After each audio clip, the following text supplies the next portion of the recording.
when the war ended, so many people like I knew were out on the streets like celebrating. Like there was like fireworks, there was like kiribati being distributed. Everyone was just like psyched, and we were looking at like a dead body on the TV screen, and people were like cheering at it. Like that was crazy to me. Like this man's head split open, and like you're just out there.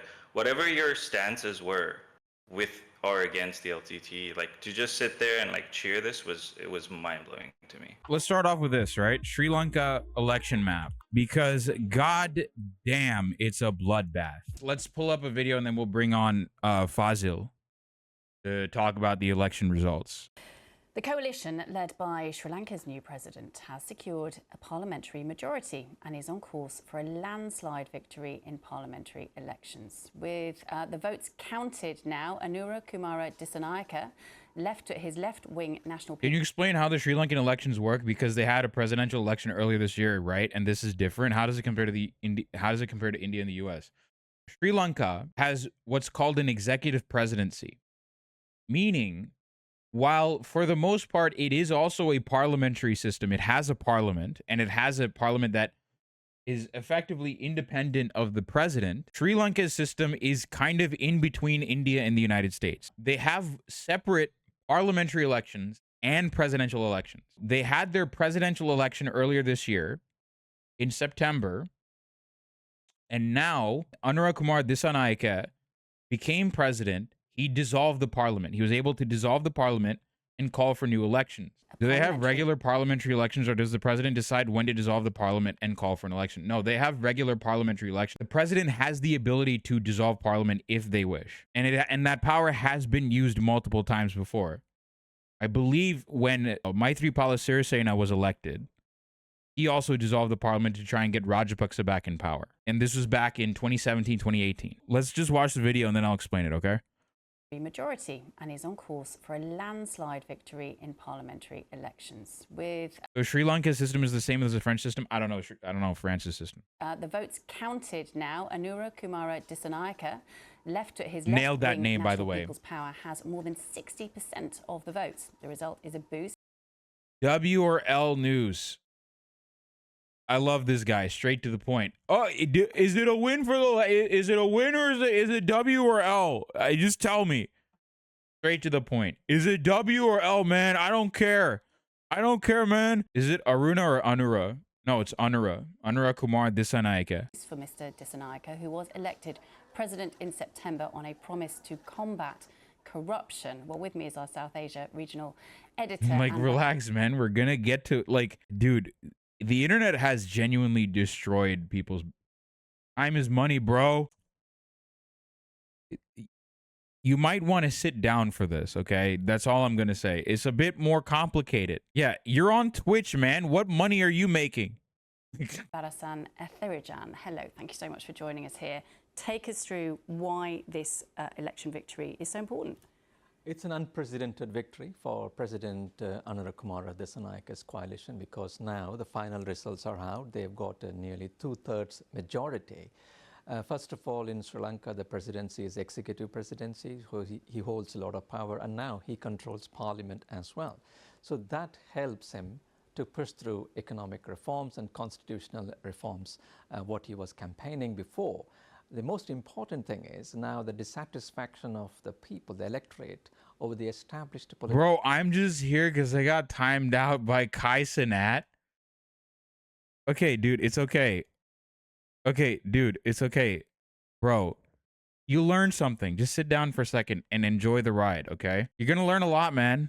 It's okay. Political parties, because this is a complete transformation of the political landscape in Sri Lanka. You know, the politics was dominated by the Rajapakshas and the Vikramasinghes and the established political parties. In fact, Mr. Dissanayaka's party had only 3 seats in the previous parliament. Now you have about 159. So it shows the people wanted a real change. So it's a huge change. What was his main campaign stance? Why have they voted for him in such numbers?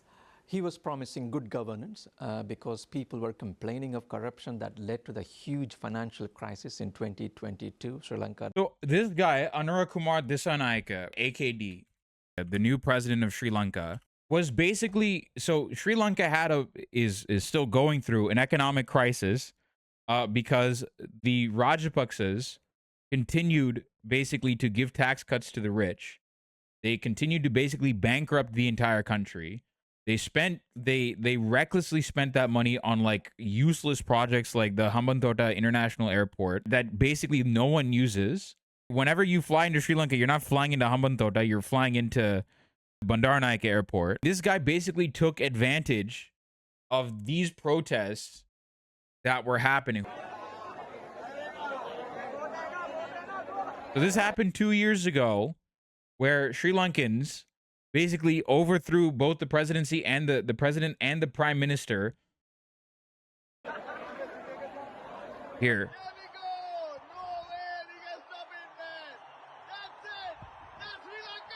They overthrew the government 2 years ago, and they did nothing, honestly. The guy that replaced the Rajapaksa administration, Ranil Wickremesinghe, basically replaced him, and he did fuck all with it. So the economic situation in Sri Lanka started to get even worse, and that's why everyone was like, fuck this shit. We're done with, because if in order to understand Sri Lankan politics, you have to understand that Sri Lanka has historically up until this point run on nepotism. This dude is the nephew of a former president. His brother was prime minister and also served as president at one point during the genocidal war. Right? These guys are all Nepo babies. His father was one of the founders of the SLFP. Okay. What about CBK? Chandrika Bandaranaike? What about Chandrika Kumartunga? This person was both prime minister and president. And she's also the daughter of 2 former prime ministers. Sri Lanka has historically had no good choice because they've all had to deal with political dynasties, right? These guys were the comprador elites. They were part of the landed gentry political class that the British basically propped up. Now, comment the new guy, AKD, Anura Kumar Disanaike. This guy's not a Nepo baby. He's from a village somewhere. He's not a Nepo baby. His father, Anura Kumar Disanaike, is a farmer. So this dude is, with regards to not being out of touch, is significantly better, at least with regards to, the working class. He's significantly better than all of these guys.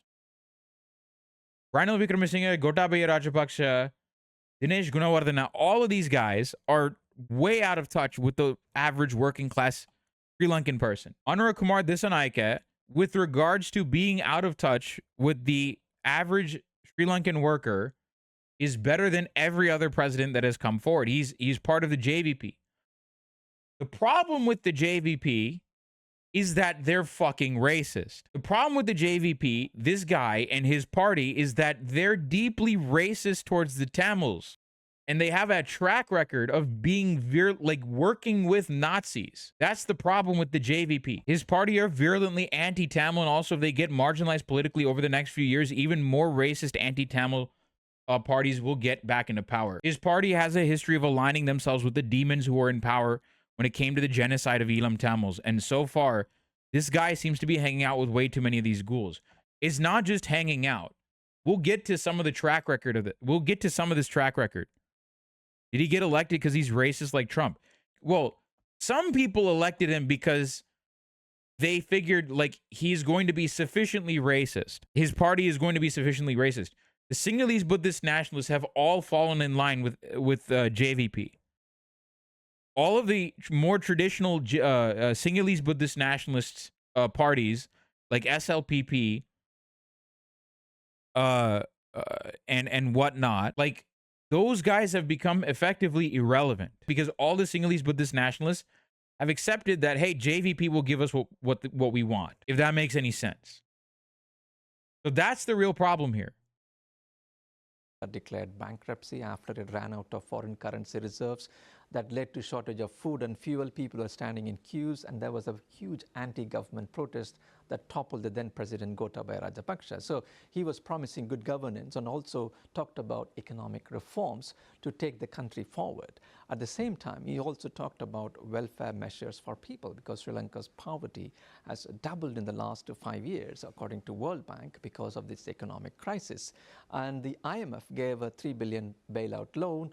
that help for the economy to revive. Now, it will be a challenge for him while he's talking about the welfare policies, at the same time implementing IMF's structural changes within the government. Yeah, I mean, you've mentioned it there. Let's talk about the challenges, because there are huge economic challenges ahead.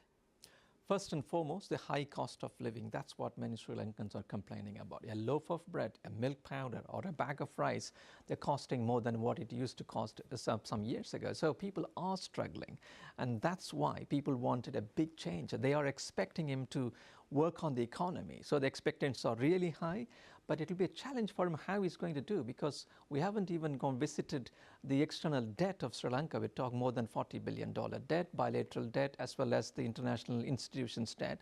So they have to restructure. When they start repaying, then the real economy will come into trouble, how they are going to manage. So the economy is the most important issue, what the people are looking up to the president to see. Yes, you're right. I mostly meant blaming the immigrants rhetoric. No. Okay, so here's the thing you got to understand. It's not just like Trump is like blaming the immigrants and whatnot. JVP has allied themselves with people that have committed literal war crimes. And they have allied themselves. They have literally given, they were giving pep talks and they were advocating for the use of heavy weapons. So like war crimes, like, you know what's happening in Gaza, right? That kind of shit. These guys, like JVP, allied themselves with the people that were advocating for the war crimes that are happening in Gaza, except replace Palestinians with Tamils, is what I'm saying. So it's not just like they're racist. They have allied themselves consistently with people that are pro-genocide, that have advocated for the genocide of an ethnic minority. See how he's going to tackle, but he has the power, he has the parliament. We have to wait and see what changes he's going to bring in. Is this guy a good guy or a bad guy? Overall, bad guy. AKD's a bad guy. He's a bad guy that everyone voted for their own reasons, basically. Let's talk a little bit about why this guy sucks, okay? So JVP, the Janata Vimukti Peramuna, they call themselves a Marxist-Leninist communist party, right? Now, the truth of the matter is, they are basically Sinhalese Buddhist nationalists. So the Sri Lankan equivalent of, you know, Nazis, basically, but that use Marxist language, right? They have bragged about, like, the JVP's threats of motherland first, workplace second. All those who are not participating to defend the motherland are anti-patriots. Sounds like Trotsky. No, they're not Trots. They're not Trotskyists. They're actually inspired by Maoists. The funny thing is the Trotskyists are actually, like, Trotskyists have a better perspective on the situation. In general, Trotskyists have a better, Sri Lankan Trotskyists have a much better handle on the situation than the Marxist-Leninists or the Maoists of Sri Lanka. Marxist-Leninists in Sri Lanka suck. They're garbage. So no.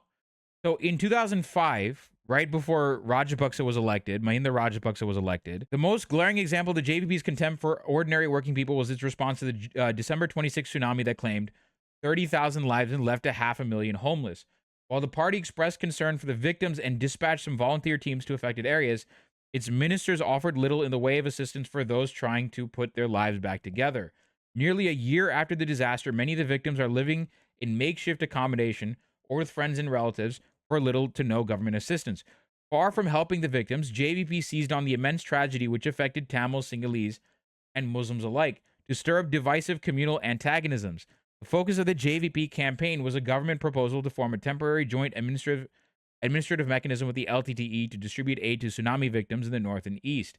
As far as JVP was concerned, this was a monstrous concession to the LTTE, serving to strengthen its demand for a separate Tamil state. It was a betrayal of the nation. So the long story short of this is that the Janata Vimukti Peramuna, these guys that just won, I mean, they call themselves NPP, but let's be honest, NPP is a cover for JVP, right? The true guard, the vanguard of the NPP is the JVP, right?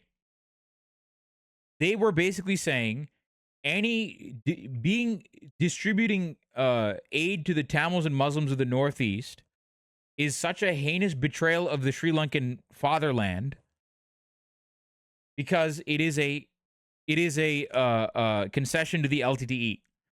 And so the JVP has long basically abandoned any sort of idea of they literally said, the JVP said that Lenin's right of nations to self-determination does not apply to Tamils. Tamils do not adhere to the right of nations to self-determination. And the JVP has openly sanctioned the war crimes that Sri Lanka has committed against the Tamils, right? The genocide that Sri Lanka has committed against the Tamils, JVP has openly sanctioned it. Like, if you're seeing this for the first time, Sri Lanka has committed a genocide. They're committing a genocide against the Tamils. They still are, right? Because the genocide didn't begin in 1983 and end in 2009. That's not what happened, right? The genocide started with settler colonial projects started by Dia Senanaika. Yes, my mods are correct. What you have to understand is they're not really liberals or trots if you look at how they treat the Sinhalese working class. But they're in charge of a state that is built on settler colonialism and genocide of Tamils, who will still be second-class citizens under a JVP government. That's the core conceit here. Nerd is succinctly explained what I'm saying. Perfectly succinctly said what I'm saying. The JVP are progressive if you're just talking about the Sinhalese working class. The moment you bring in the Tamils and the Muslims, then that's when they become reactionary. Because they are ultimately Sinhalese Buddhist nationalists at their very core. Am I making sense? The JVP, the guys that just won, are effectively Sinhalese Buddhist nationalists. They have become the most acceptable form of Nazism. Very good article on it. Oh, I know, but it's Tamilnet, so I'm going to be called a terrorist for bringing up Tamilnet. The JVP has always denied Yiram Tamil's inalienable self-determination anthropology scholar. The JVP has recently lent itself to U.S. efforts to consolidate the unitary state and realize its long-held ambition to capture state power in Colombo. In this regard, they've also engaged with a range of actors, from the IMF, Washington, and New Delhi, as well as attempted to woo Yiram Tamils and other Tamil-speaking people to opt for the NPP in the 2024 Sri Lanka presidential elections. Norway-based Yiram Tamil anthropology scholar Dr. Adityan Jayawalan writes that the NPP and Lionel Bopage speak of equality without addressing the right of an oppressed nation to secession in the face of national oppression and genocide. Instead, the National People's Power, the NPP, aligned with the U.S. position, vows to neutralize the Yiram Tamil political struggle for self-determination. This is the correct position. They're right. This is correct. This is correctly the problem. Sounds like ethno-nationalism, which is usually shaped and supported semi-secretly by Western NGOs. You'll notice that the United States congratulated JVP. They said, we are looking forward to work with the JVP. They did not say they're concerned about the JVP. All right, I'm going to call Fazil. Okay, I'm going to call my friend. All right. Oh, you're going to be on camera. Hold on a second. Okay, wait, I got you. Fazil, do you want to introduce yourself?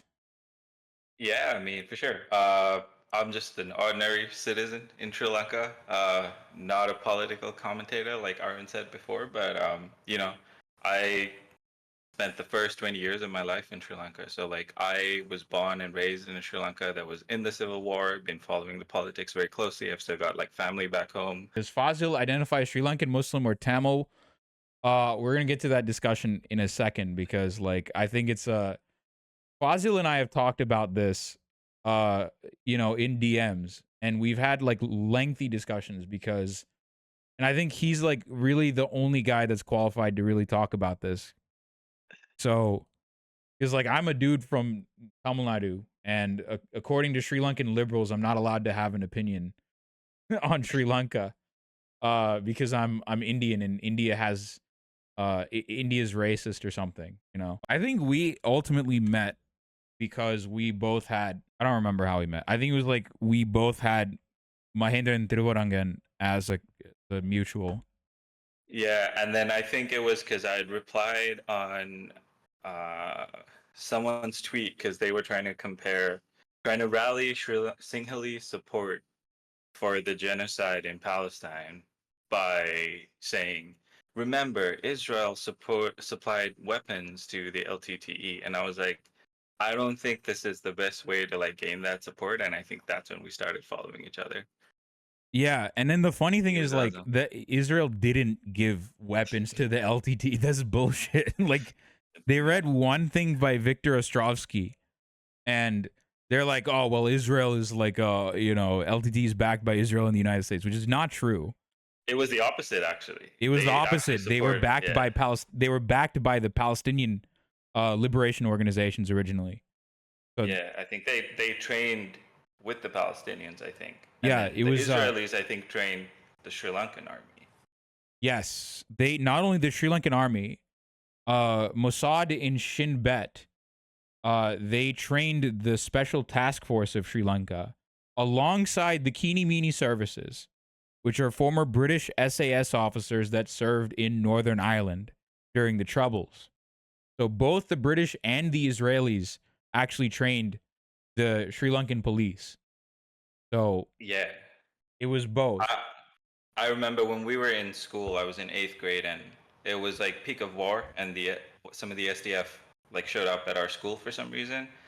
And I remember everyone being like so like hyped and excited. They were like, "Oh, these guys! They were trained by like the Mossad," and we were like, "Oh, whoa! We gotta learn like Krav Maga," and it was the stupidest thing ever. Like the funny thing is, so the funny thing is like I know like the Muslim community in Sri Lanka is incredibly aware of like how fucked up the STF is, Yeah. especially the ones in Ampara district, because the Botuville massacre was literally done by the STF, the Israeli trained STF, right? Yep. And but the funny thing is you have like uh there are some like members that are members of the Muslim community that are still like parroting this talking point about like how Israel backed the LTTE. And the LTTE again, like they have their issues. Like I've openly said, like left and right, like yo, the LTTE like committed ethnic cleansing of Muslims. Like it's fucking terrible, right? I'm the first one to say that. But like that's an example of how like the Sri Lankan government had this practice of basically stirring up communal tensions against Muslims and then trying to blame it on the LTTE.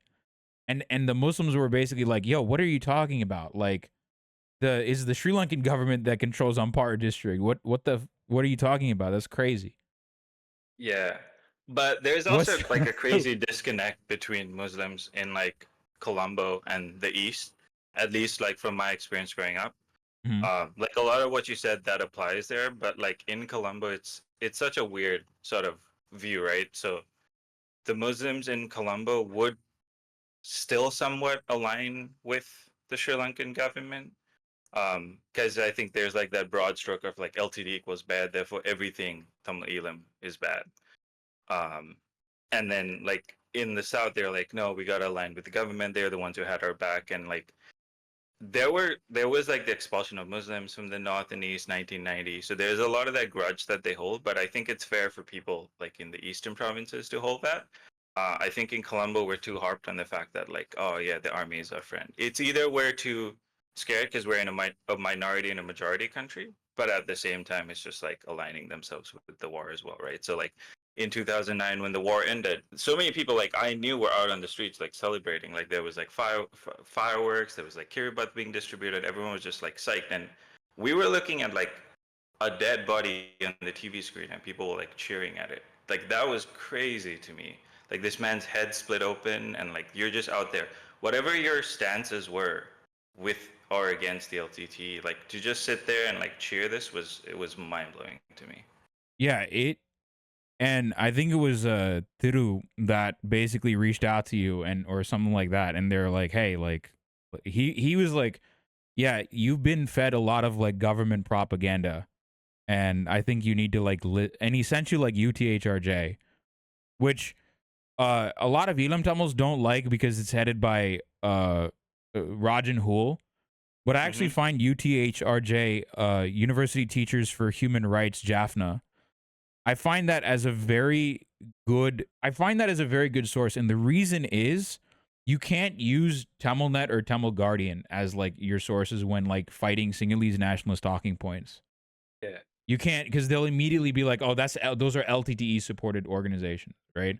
Those are LTTE supported like news outlets. You can't use those, right? Which is Yeah. which is bullshit, right? Whatever, like, yeah, you just have to know what biases they're gonna bring, and these guys are like not gonna be like Tamil Guardian's bias is like they're not gonna be perfectly honest when it comes to the actions of the Tamil militants against Muslims. They're not gonna be perfectly honest when it comes to that. Right. And honestly, neither is TamilNet, if I'm going to be perfectly honest. Right.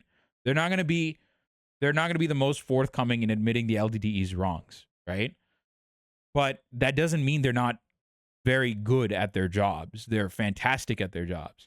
But I find like UTHRJ is fantastic at combating this narrative because Rajan Hul is openly anti-LTTE. Right.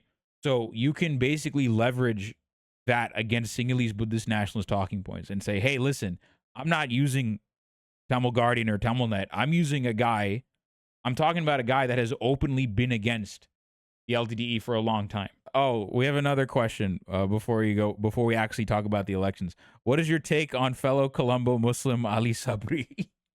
Wait, can I swear on stream? Yeah. Like, I swear, I swear. Go ahead. Fuck that guy. Like, fuck that guy. Seriously. Like, he is probably one of the worst things to happen. I'll never forget most recently when he aligned himself with the Gotha government.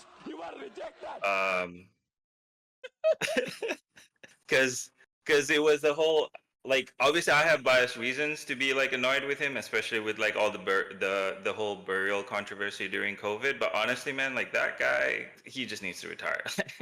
No, Ali Sabri muted is him.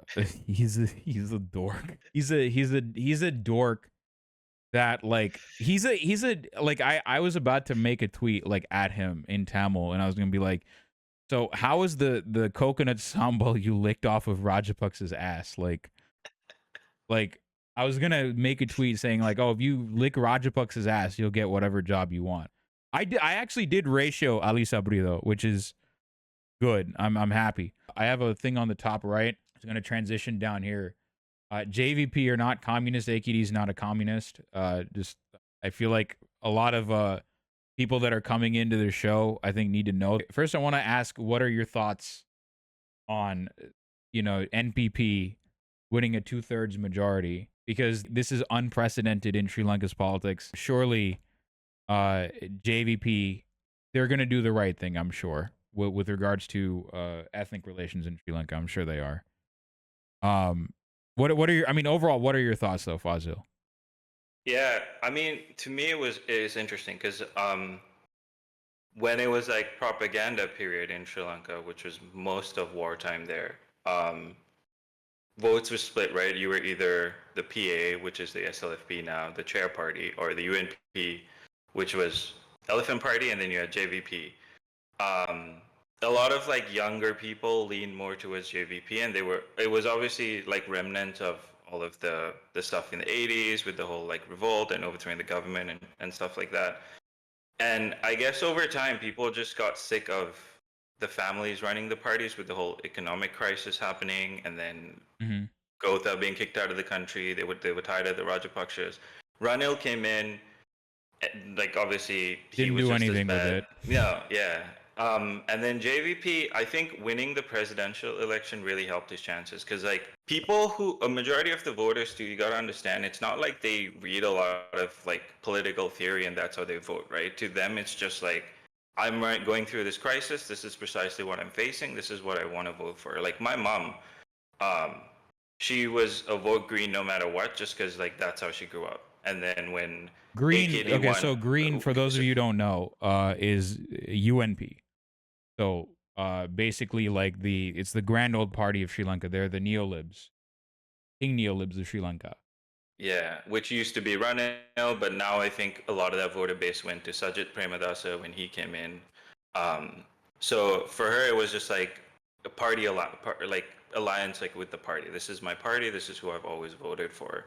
The other But thing then is, when so I want to like talk a little bit about why UNP is actually quite popular among minorities, because the UNP is actually, even though they're huge liberals, they're the ones that, at least with regards to rhetoric, they're the ones that don't pander as much to the Sinhalese Buddhist nationalist elements of the country, right?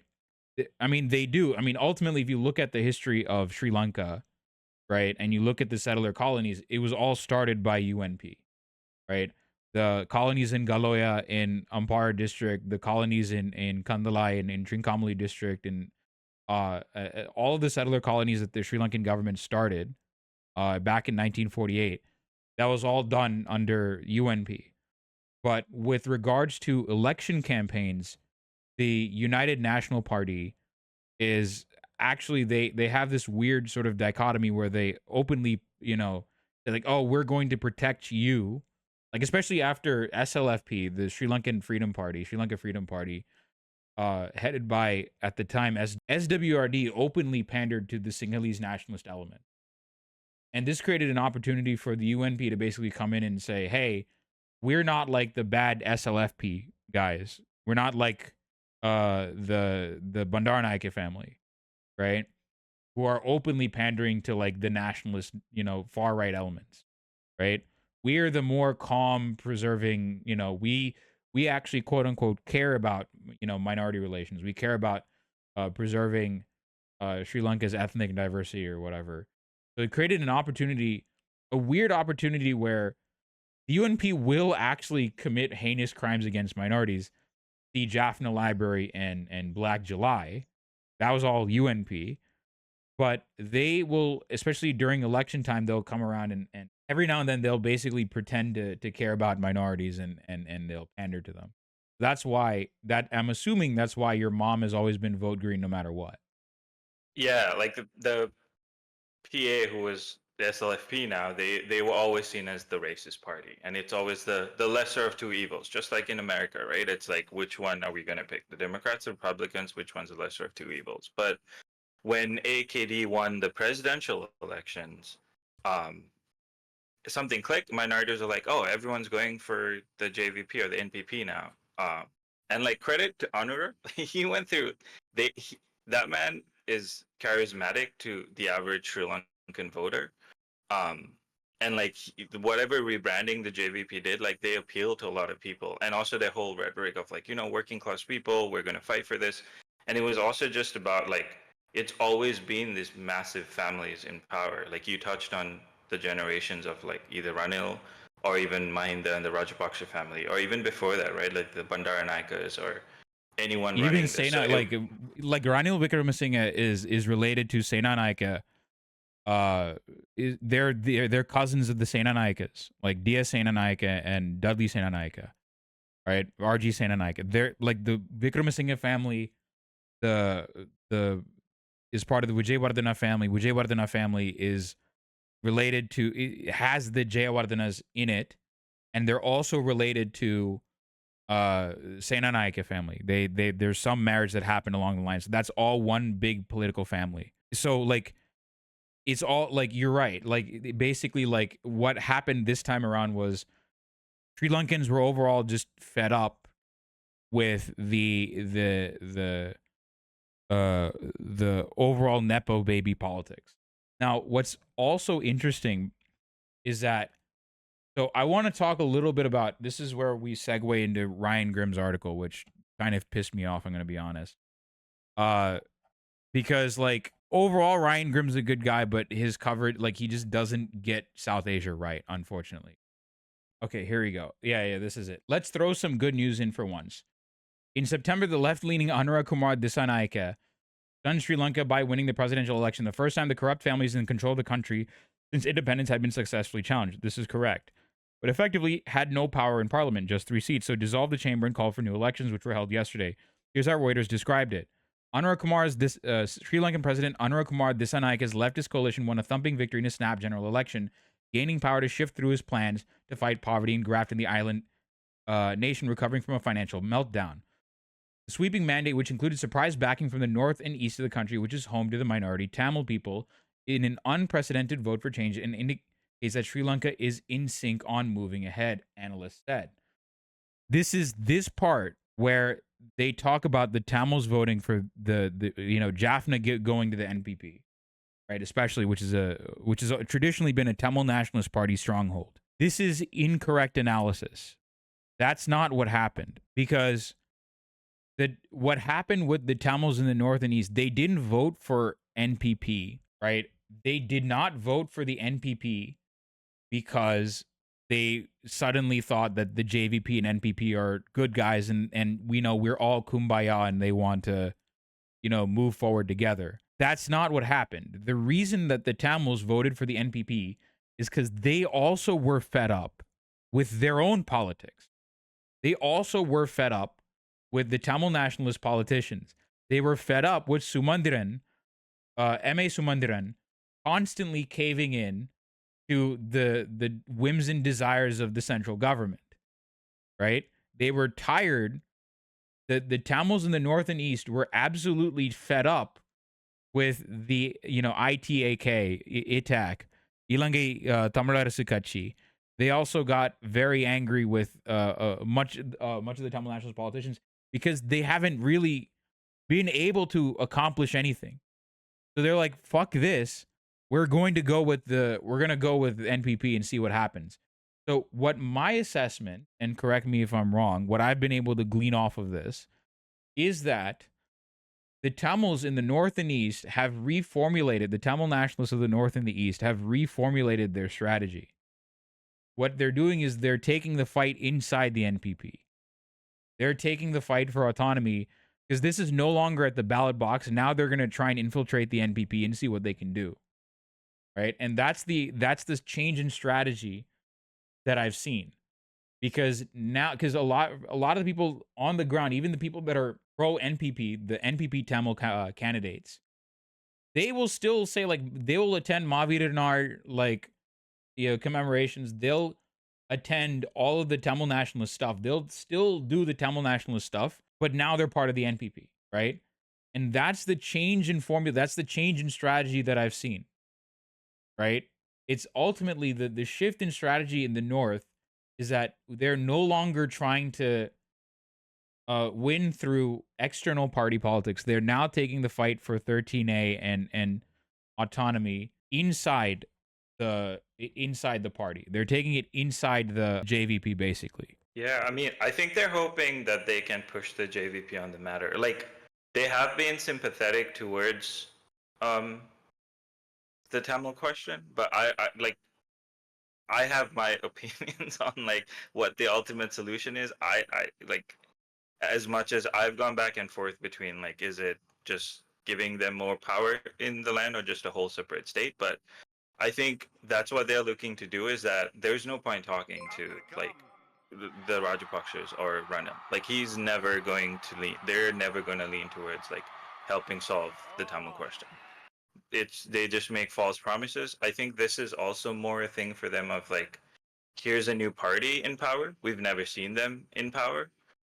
Let's see what they can do. They have some progressive ideas. Let's see what they can do. Obviously, the JVP of yesterday is hopefully very different from the JVP that is today, because they had very different opinions on the JVP back in the 80s when Rohana Vijayveera was leading it. It had very conflicting ideas of the North, right? Like, he wrote the whole like book, the what is the solution to Tamil Elam? I forget the English title, but his whole thing was like the whole separatist movement is like American backed, right? So like hopefully they're moving on from that, because like seeing that like Anura is in bed with the Americans too, like he's meeting the ambassador, he's doing world tours, like he's like Taylor Swift or something.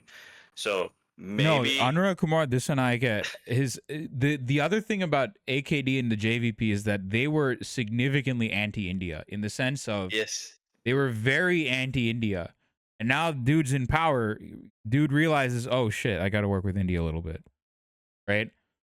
And he's actually like he's staunchly become more pro-India than even I expected. Now the thing is, when these guys JVP say they're against Indian imperialism.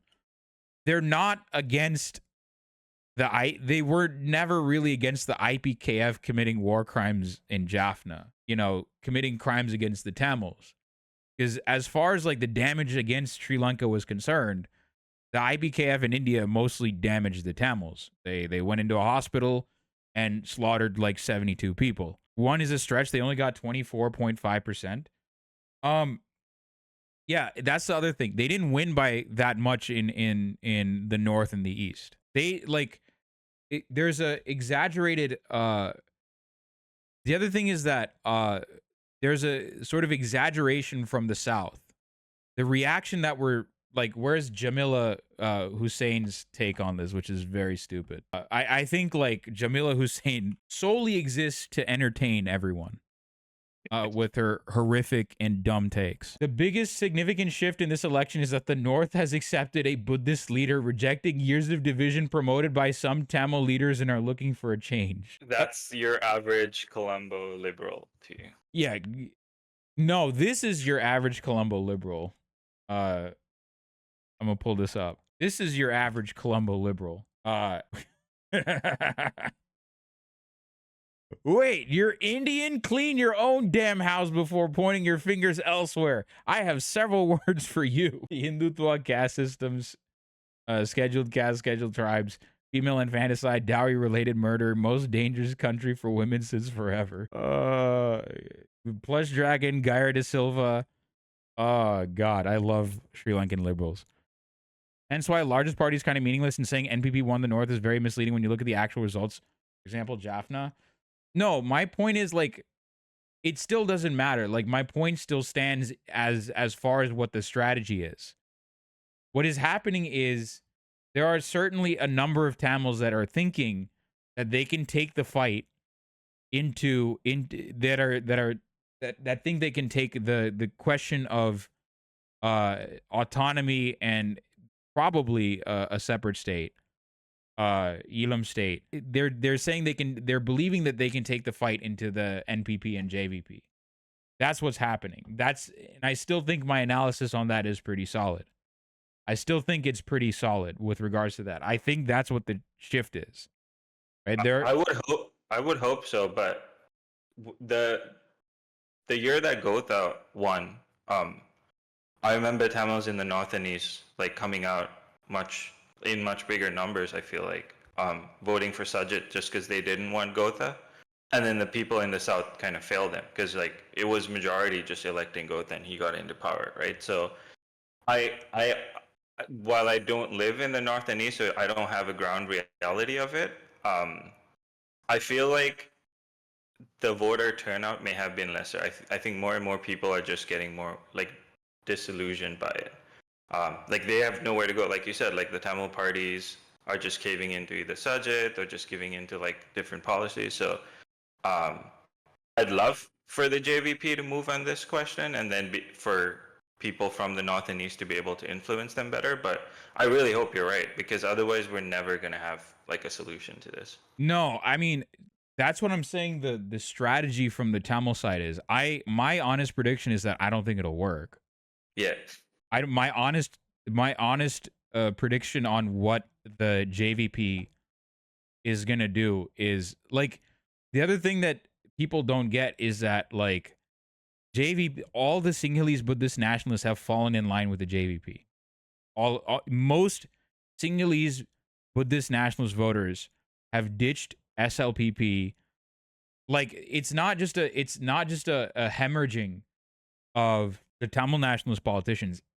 Even the former the more openly racist like Sinhala Buddhist nationalist politicians like Uday Gamanpila and all of these other like openly like Namal Rajapaksa's party got destroyed, right? Absolutely routed. Those guys, but the people that voted, that used to vote for, SLPP, which is basically a carve out of the SLFP, just specifically for Rajapaksa, people that used to vote for JHU and all these like Sinhalese Buddhist nationalist organizations, they have now all fallen in line with JVP. And JVP has become basically a huge Big Ten party. In a sense, not too dissimilar to the Democrats, right? But when you have a Big Ten party like that, you're just going to immediately cave into like the most reactionary elements. And those are the Sinhalese Buddhist nationalists. NPP is just a shell organization for JVP, let's be honest here. Yeah, it's a rebranding. It's rebranding, that's it. NPP is nothing but JVP. If you look at the core members of the NPP, it's just the old guard of the JVP. Tilvin Sova, Lal Kanta, AKD, all these other old guards of the JVP. These guys are the people that, would have, the people that are the most staunch supporters of Wajewira, right? Those are the actual, members of the JVP. And Tilvin Silva, not Tilvin Silva, what was it? Lal Kanta. Lal Kanta won his district in Kandy by a mile. So he's not going anywhere. And it's not to say that there aren't any, good victories coming out of this, right? I don't want to 100% say boo, JVP sucks, they're all, trash. There's nothing that came out of it. It's just not true.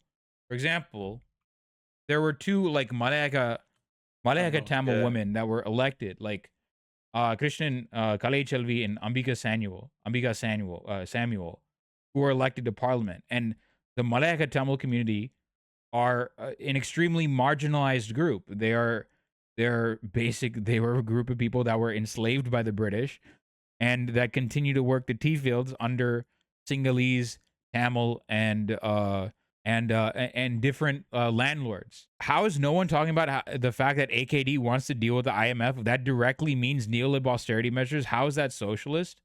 Because people don't read. They don't give a shit. They don't follow.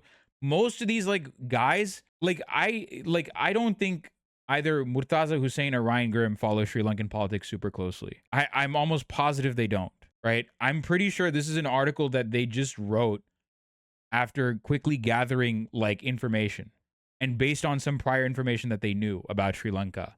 Because Ryan Grimm, to his credit, he has talked about the Tamil Genocide before on Hassan's stream. So I like Ryan Grimm's, there are some things that he says that I agree with. He does mention the Tamil Genocide here, right? So the Sri Lanka victory comes 15 years after the crushing of the so-called Tamil Tigers. I don't know why so-called Tamil Tigers. That's super weird. By the Sri Lankan government. That's what they were called. I don't know why you're saying so-called here. In 2009, at the end of a civil war, the government massacred some 40,000 or more Tamil civilians in a genocidal finish, and upwards of 170,000 total. 170,000 potentially. And they do cite Tamil Guardian, by the way, for the record. They do cite Tamil Guardian, which is good. The broad lack of accountability for the perpetrators of the massacre resonates today and certainly did not go unnoticed by would-be perpetrators elsewhere around the world. By the way, this is a dig at Israel, for the record. So they know what's happening. They're not, Ryan Grimm is not, he's not ignorant. I just think that his perspective on Sri Lanka is not entirely, he just doesn't fully get the picture. Mass slaughter as a political solution to contemporary disputes was given a boost by that massacre and that world's acquiescence. 100%. Disanaika won the Tamil region with a promise to end the ongoing occupation and release political prisoners, but it'll be a fraught relationship worth watching closely. I don't like this statement at all. I think it's very wrong. I think, one, the Tamils do not agree with JVP or NPP at all, but and again, as OLN is saying here, it's not 100% they didn't 100% go to the NPP. It's not like it was a unanimous consensus on JVP. That's not what's happening, right? It's Disanaika's next fight will be the International Monetary Fund, which puts shackles. No, Disanaika is working with the IMF. This is also incorrect. We'll keep an eye on Sri Lanka for the gathering Western reaction to this demand for dignity and independence. Okay. I don't like this. This is also a very dumb way of phrasing it. Sri Lanka's relationship, that it is an unsinkable aircraft carrier So it's not like people are framing it as though it's this multipolarity battle against the United States. When Sri Lanka throws a wrench into the idea of multipolarity, right? Like, it's not just America that wants influence in Sri Lanka. China has built a port in Hambantota, and it's been leased to China for 99 years, right? China has also wants influence in Sri Lanka. India wants influence in Sri Lanka. Pakistan wants influence in Sri Lanka. Everyone is scrambling for influence in Sri Lanka because Sri Lanka is literally in the middle of the Indian Ocean, and having bases, military bases in Sri Lanka gives you access to any one of these countries. Gives you access potentially to Somalia, gives you access to MENA, it gives you access to Southeast Asia, gives you access to India, right? Sri Lanka is an unsinkable aircraft carrier. That's why it's so important. That's why it's not just the US that wants influence. China wants influence as well, right? So that's why I'm saying, like, don't view it from like a purely US imperialist lens. That's incorrect. That is just an incorrect analysis of Sri Lanka. Every country that is involved in Sri Lankan politics, they're all bad guys. China's a bad guy. North Korea's a bad guy. Russia's a bad guy here. Cuba's also a bad guy. Everyone's a bad guy here because they all want access to Sri Lankan ports. They want access to Sri Lanka. So there's no good country. Sri Lanka throws a wrench into the idea of West good, East bad. West bad, East good. I think it's too early to tell what's going to happen. It's too early to tell what's going to happen, I think, going forward. Yeah, I mean, from a selfish perspective, I really hope he does something good for the island. But you can never say. Like, he's gathered a voter base that's also, like you said, people who voted for Gotha before and they were like disillusioned by it, and now they're going for like the JVP. So as much as, like, let's say he does make changes and he does make significant changes for the North and East, I also worry about the reaction of the general population, because there is this idea that sometimes the racism sometimes is so ingrained in some parts of the South where I would rather starve than let like the North and East have equal opportunity, right? So he's constrained probably by also what the general population feels. So I am very curious to see where this goes. I like his getting Malayaga Tamils into his cabinet is incredible, because they're often like an ignored group of people in the island from both sides, right? Like, Yeah. even I know it was questionable with the LTT as well, like their opinion on the Malayaga Tamil. So the fact that he's made such progressive strides, I think, is huge. But Yeah, the I just fact hope that it's he not is like lip service. Yeah, the fact oh yes, that's what we were covering before. So the fact that the Malayaga Tamils are that there are two Malayaga Tamils represented in parliament is a good thing. And also, like, the other thing is that I think Jeevan Thondaman like lost his seat, didn't he? Right? I think Jeevan Think so. Thondaman lost his seat. Yeah, he lost his I think he lost his seat this time around. But I could be wrong. But uh but Jeevan Thondaman has, again, it's dynastic politics. Right? So the good thing about the JVP is that they were basically able to smash dynastic politics, which is a good thing. It's something that you have to give him credit for, right? They were able to completely just smash the old guard. But I think the longstanding issues of like the settler colonies in Maduru Oya, Galoya, the ongoing settler colonies in Vaunia in Trincomalee district, I don't think JVP has not said anything about that. I think bad. It's really bad because that's the reason for all of this in the first place. Like, that's the reason that the ethnic conflict happened in the first place. It's because the Sri Lankan state very specifically pursued land grabs against the Tamils and also Muslims in the East, against the Muslims in the East, right? Like, if you read certain quotes back from from Muslims representatives in the East, they're also like experiencing the same exact anxiety that the Tamils were experiencing during the Galoya colonies and later on the Trinco colonies, the the Welioya colonies, and the cleaving of the Ampara district from Batticaloa. I think the fact that Sri Lanka has the overall, like, that isn't talked about, I think is a huge concern. And the reason I think it's a huge concern is that that's what led to all of this in the first place. If that isn't addressed, then what are you really accomplishing, if I'm going to be honest? Right? Like, Yeah. that's the real problem. And 13th Amendment is the full implementation of the 13th Amendment is the milk toast solution to the real problem, which is land grab. It's land grabs done uh by the Sri Lankan state, and it's settler colonialism, right? It's Yep. the same thing that Israel has been doing for for decades. It's the same. Like, the funny thing is that Israel, it was established the same year that Sri Lanka was. How powerful is the Sri Lankan Supreme Court, and how are they aligned? Uh, the Sri Lankan Supreme Court is appointed by the president, effectively. So they're effectively subordinate to the president. They're somewhat independent in that they have, like, delivered some, like, good, they have, like, what was his name? Sunil Ratanayak. He was a soldier that cracked open the skull of a eight-year-old Tamil kid.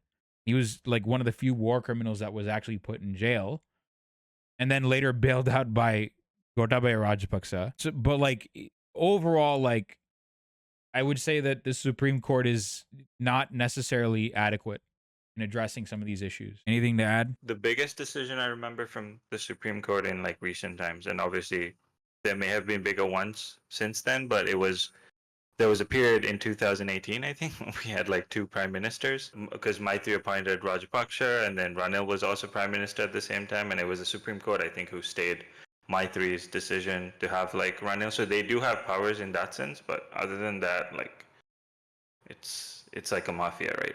President runs the country. Yeah, which I have no idea if JVP is even remotely interested in abolishing the executive presidency, which is funny because even, like, members of the South are actually not necessarily the biggest fans of the executive presidency because, again, the main perspective from the South, like, the reason that, like, and Bashna Bewardena puts it really well as for why the Aragalaya happened. The Aragalaya happened not because the South finally, or Colombo especially, they finally realized, oh my God, Rajapaksa is a war criminal. Wait, what are we doing having a war criminal in office or a genocide heir? They didn't suddenly realize that the person that they elected committed heinous war crimes against hundreds of thousands of civilians. That's not what happened. They got mad at Rajapaksa because they bankrupted the country. The reason the Aragalaya happened is that it started affecting Colombo liberals. It started affecting the upper middle class of Colombo. That's the real reason it happened, right? If you look at the north and the east, the Tamil-dominated regions of the island, what we called Elam, those guys were already languishing. They were already dealing with economic crises for several years beforehand, right? They were having to deal with they're still having to deal with a military occupation, right? The military is running farms there to try and undercut the farmers there, right? Yeah. So the Tamils, like, the Tamils and the Muslims, for that matter, of the Northeast, have always had, like, some sort of grievance with the state. They've always had some form of grievance with the Sri Lankan state. And like, to show that the disconnect too, I remember in the early days of the Aragalaya, Thusian was actually pointing out a lot of this. I think Thusian writes for the Tamil Guardian. Krishnananda Kumar, yeah. Yeah, and I remember a bunch of people who were sort of the faces of the Aragalaya coming out and saying, "Oh, now is not the time to talk about this. We shouldn't have all these like divisive rhetorics right now. Let's talk about it later once we figure out like what to get Rajapaksa. There's people starving." But it was just like, it's the South that's starving now, or this economic crisis is happening, right? It's been going on in the North. And I remember them taking a lot of criticism, after which is when they started doing the Mavirana celebrations and everything at the Aragalaya. But when it started out, that they were so disconnected from that reality. It was like, yeah, let's talk about this later, right? And it's in the grand scheme of things, this is just a microcosm of what happens when people come into power as well, right? Like, it's like JVP coming into power now and saying, yeah, we got an economic crisis to solve. Let's figure all this other stuff out later. But that later never happens. Yeah, again, I lean on Bhashna Abhivardhana on this a lot because he's a very good resource. He put it succinctly. Sri Lankan society relies on basically collective amnesia and I guess laziness in a sense, in the sense of addressing, pertinent issues, right? There are videos of Sri Lankan protesters in Australia chasing away Elam Tamils from a protest too. Yeah, Yeah, no. I've There's a seen that. video.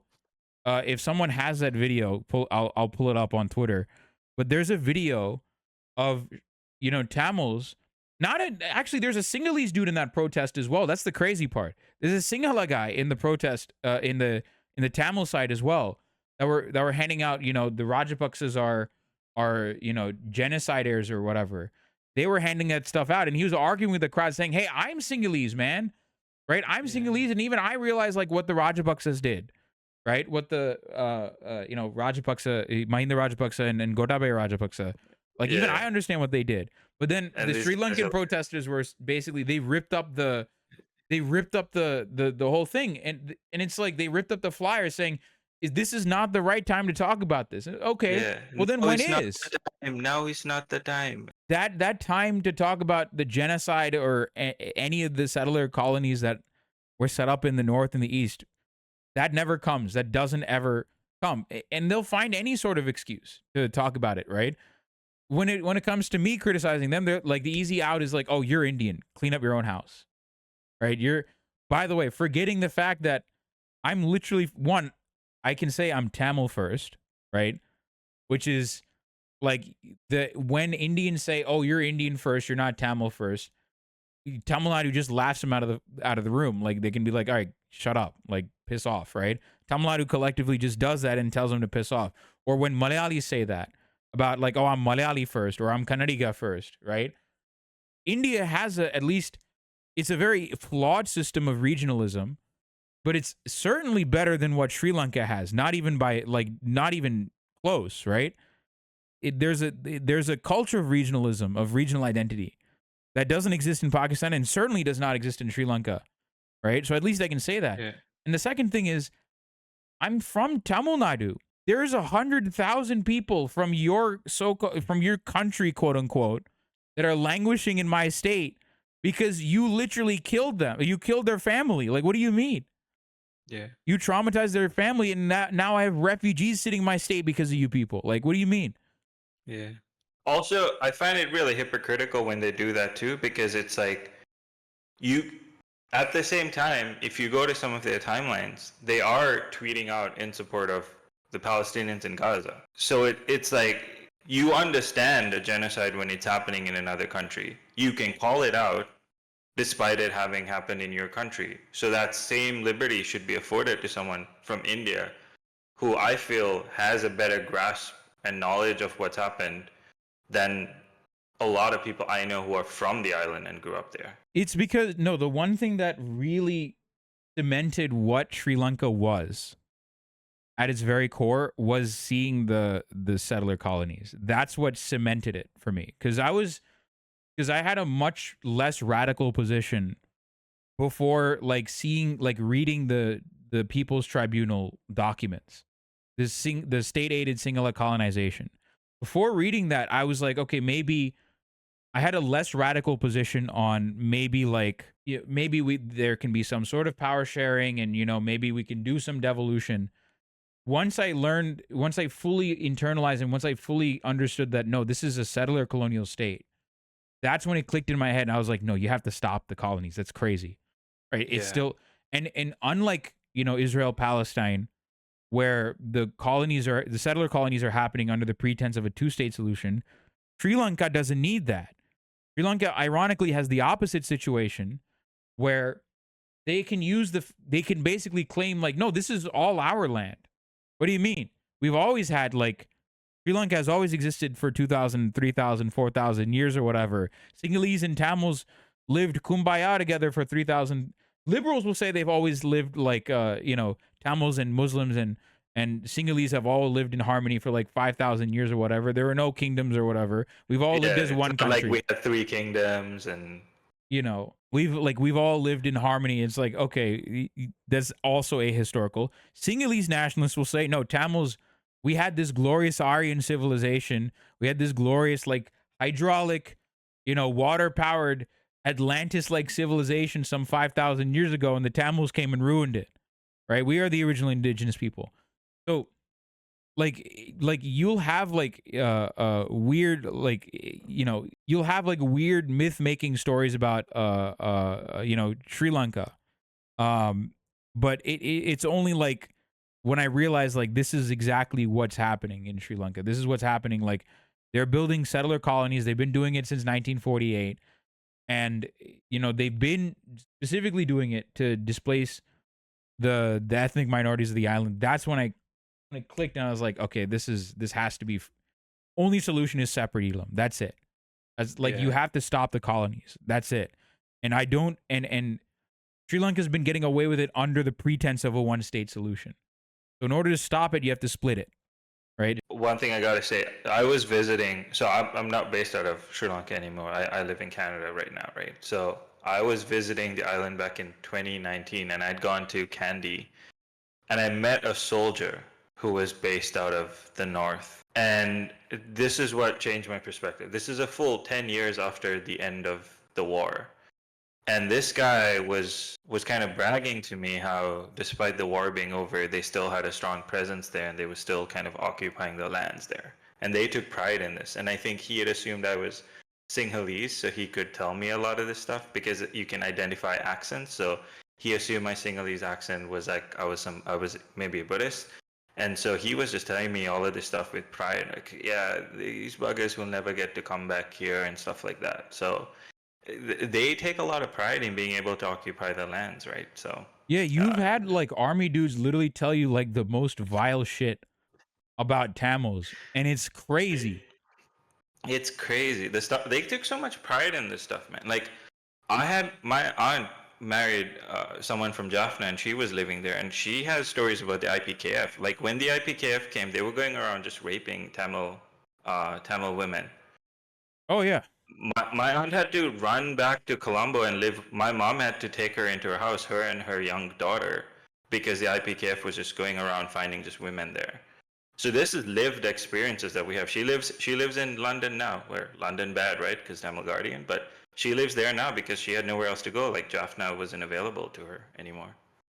Do the Sinhalese have their own Praveen Mohan? I think Yasiru comes close to that. I think Yasiru comes close to Praveen Mohan. Yasiru is a interesting character. Our very own in-house Chinese man. No, like, not even just that. IPKF, is that the Indian peacekeeping? Indian peacekeeping forces. Yes. So yes, the only other country to also commit direct war crimes against the Tamils. I mean, you had Ukrainian and Russian pilots, run bombing raids in Jaffna and in Sri Lanka. I mean, not in Sri Lanka, but in Elam, basically. You also had you had South African, like apartheid South African pilots run bombing raids with the STF as well, and people like you had like members of like the Rhodesian army, like the white Rhodesians, run bombing raids in Jaffna and in the north as well. But the IPKF as an institution are like the only non-Sri Lankan institution to like directly and systematically commit war crimes against the Elam Tamils. Like that, like the U.S. has helped Sri Lanka commit war crimes. The UK, they have consistently helped the Sri Lankan government in everything. Again, like the SA, the Kinimini services are former British Army officers or British Air Force officers that came to Sri Lanka and trained the cops and also did bombing raids. Is pure like straight. No, it's like what happened in Sri Lanka or Elam especially is like straight evil, like straight up like evil. And we're not even close to accountability. I feel like we're not even remotely close to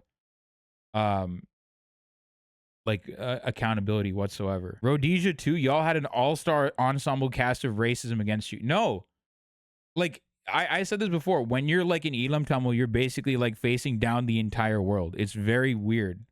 It's basically like the entire world either sold weapons to Sri Lanka or they directly, or in many cases, and they directly train the Sri Lankan, like, cops, special elite units of the police, or they have trained both Iran and Israel took the same side. That should like warp your brain a little bit. Both Iran and Israel took the same side. Let's talk about JVP, because there's a clip that I'm sure you've seen already. I've shown this to everyone. So this is Lal Kantha, member of the JVP, member of parliament for the JVP, that just won. And this is him giving a speech earlier this year on the day of the basically this day of the Tamil Genocide remembrance. You waged the first struggle because it was clear who the enemy was. So they're talking about the enemy being the LTTE, but it's a proxy for the Tamil nationalists. It's the Tamil nationalist movement, right? That's what they're saying. So he's basically saying the ideological enemy is the Tamil nationalist movement. You took arms to work for that aim. We as a political movement mobilized masses for that aim. There are only two political parties in Sri Lanka which frankly said that this must be ended through war. Name them if you can. Only two parties said so. Not the SLFP, not the UNP, not the SLPP. Only the JVP and Jatika Hela Urumaya said that we must finish this by war and there is no other solution. Okay, chat, if you don't know who JHU are straight Nazis. JHU are Nazis. So this guy, who is a senior leader of the JVP and NPP, the coalition that just won, is talking about how they and the Nazis were the only ones ideologically strong enough to subdue the Tamil national movement. He's saying we are as pro-genocide as the outright Nazi party.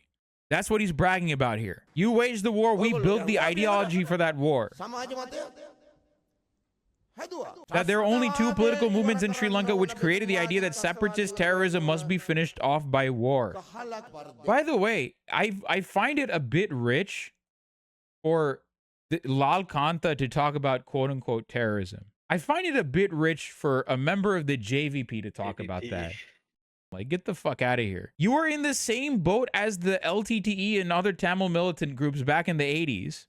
Right? You were also trying to overthrow you were also fighting the government. You were also fighting the Sri Lankan state. You're also fighting the neoliberals, right? The only difference is you basically said, all right, you know what? If we can be as racist as the other guys, if we can be as pro-genocide as the other guys, then maybe we can assimilate ourselves into the Sri Lankan body politic. That's what the JVP did. And the irony of it all is that JVP arose because the LSSP, the Lanka Samasamaja Party, basically caved in and sold themselves out to Bandaranaike. And what did JVP do? They did the same thing. They did the exact same thing they criticized the Trotskyists for. JVP could have very easily allied themselves with the Tamils, but they chose not to, and they chose to basically say, no, Tamils do not deserve a separate state. They basically said, no, Lenin's right of nations to self-determination does not apply to the Sri Lankan context.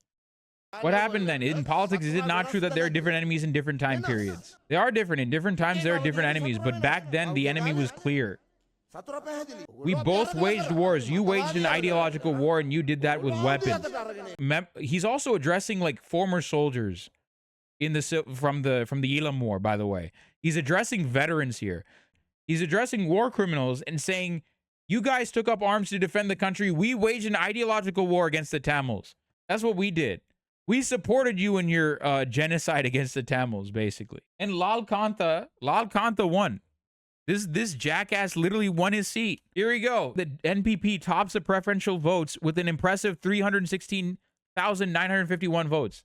This asshat won his seat. So he's not going anywhere, right? There are some good wins out of this with regards to the Malaga Tamils getting, somewhat okay-ish representation. But the truth of the matter is you also have psychos like this, like Lal Kantha, coming into power. And didn't Lal Kantha say some insanely sexist shit too, Fazil? I think he did. Also, he was posing with Nyanasara from the BBS, I think, after the speech too. Yep, there he is. Found it. Yep, literally from this year. This is Lal Kantha with Bodu Balasane and Nyanasara Thero. This is the anti-Muslim monk in 2014 that was saying like, Muslims are all terrorists and they're invaders and they're destroying our beautiful Buddhist island or whatever. This dude that is calling himself a fucking Marxist Leninist, communist or whatever, is siding with a fucking psychotic like genocidal monk. Nasar Thero got a sentence to 4 years in prison for defaming Islam. Do you know how vitriolic you have to be to go to jail in Sri Lanka? As a Buddhist monk. As a Buddhist monk. There's another Buddhist monk that literally called, like, that was literally saying, we're going to cut all the Tamils. Like, we're going to, like, hack all the Tamils in the southern portions of Sri Lanka to death, right? And he, like, slapped, there's a Ambiti Athero, that guy, he literally went into a police office, started crying, and started yelling at the cops, and the cops didn't know what to do with the guy. That's how much power these monks have, right? Yeah. So, do you know how evil you have to be to get arrested and sentenced to 4 years in prison? Did he serve all those 4 years? No, he didn't. He did not serve all 4 years in prison. He did not. I'm pretty sure he didn't.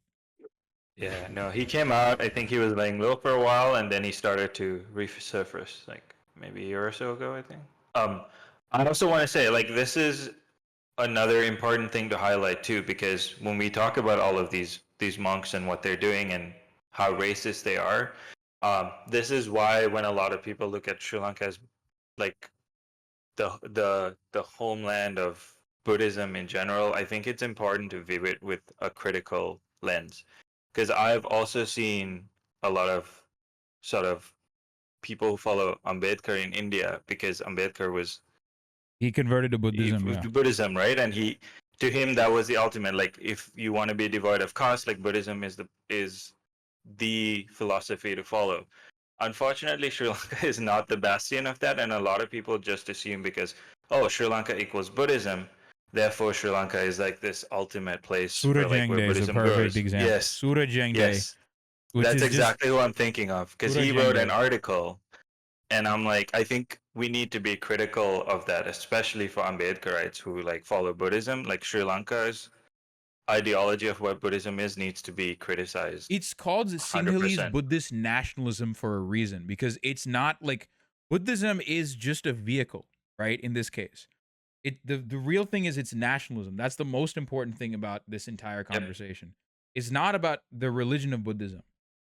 What the British did is they came to the island and they unified the idea, because these rigid divisions of like Tamil, Sinhalese, and they certainly, people spoke different languages, but these super like rigid divisions and this resurgence in the Sinhala identity, right?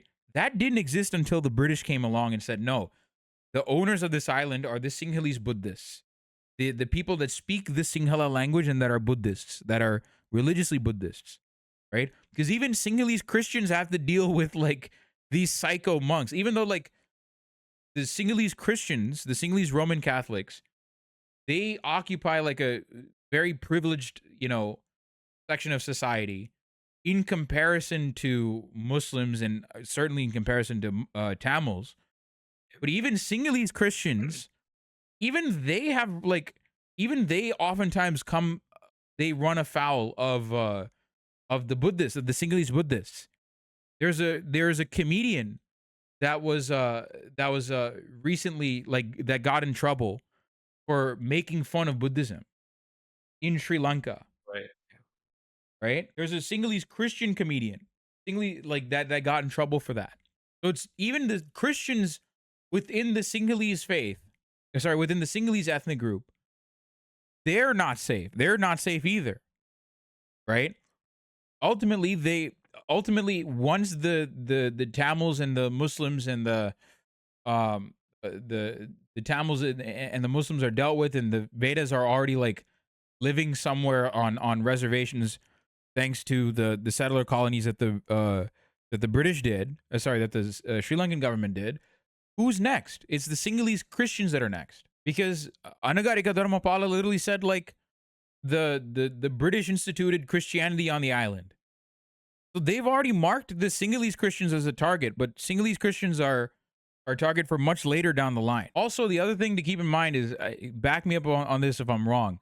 The monks in Sri Lanka carry guns. They're loaded. They're strapped. They are orange robe gangsters, some of them. Like, I've gotten into confrontations with them for just doing the bare minimum. So yeah. The monks in Sri Lanka are basically like Proud Boy thugs, basically, except with guns. Like they're thugs. Like these guys are basically thugs for the most part. The reason I bring up the monks is this senior member of the JVP, of the alliance that just won, he's literally standing next to a fascist. There's no other way of saying it. He's standing next to a Nazi. That should give everyone pause. That's from this year, by the way. This is from 2 months ago. I don't think we should call him a commie, to be honest. He sounds like a Nazbol. That's most Sri Lankan communists. I am sorry to say this. Most Sri Lankan communists are basically Nazbols. That's yes. Like CPSL, the Communist Party of Sri Lanka, was in an electoral alliance with open Nazis. So the communists of Sri Lanka have mainly consistently sided with Nazis. That is the story of Sri Lankan communists. The LSSP is like the most mainstream communist party that didn't openly side with like the worst elements of the Sri Lankan far right. But even then, they sided with nationalists, Sinhalese nationalists, in the form of SLFP. So even then, like, they still sided with Nazis, basically. Karunaratne is probably the only guy that has basically said anything like majorly nice about the Tamils or Tamil nationalists in general, right? That's like this picture, I think, is a perfect encapsulation of what's wrong with the NPP and JVP. I think this is a perfect encapsulation of what the problem with the Sri Lankan communism is. It's ultimately run by old school racists that have basically long since abandoned any real like leftist tendency, and instead have basically decided, you know what, the racism is more important than the communism. If there's any true Sri Lankan communist who can wield some sort of influence, chances are they're not in the island. Yeah. No, Bhashana is a perfect example. He is a Sinhalese communist. He is, right? But he's not on the island for a reason. Because he's a journalist, and Sri Lanka doesn't like journalists. Sri Lanka is not a big fan of them, because Sri Lanka assassinated them. So that's the sort of situation that we're in. And the other thing I wanted to talk about is Dr. Harini Amarasuriya. And I talked about Dr. Harini, and people have misunderstood my takes on Dr. Harini. So Dr. Harini Amarasuriya, first off, I like a lot of what she has to say, right? I like what she has to say, and she's done a lot of good work. So I'm not denying anything that she's saying, right? But Dr. Harini Amarasuriya's background is basically NGO, the upper crust English-speaking NGO community of Colombo. And so having someone like Dr. Harini Amarasuriya as the face, as one face of the NPP, that is basically to appease the Colombo liberals that are kind of antsy about voting for a party with a history like the JVP, right? Because JVP has been an openly like racist party. They've openly been against Tamil autonomy. They've been against 13A, 13th Amendment. They've openly walked out on the P-Toms agreement, which would distribute aid to the Tamils. There are people that would have originally voted for Sajith Premadasa because of the JVP's history.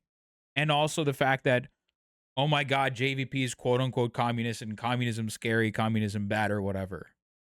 Right? Red Scare propaganda.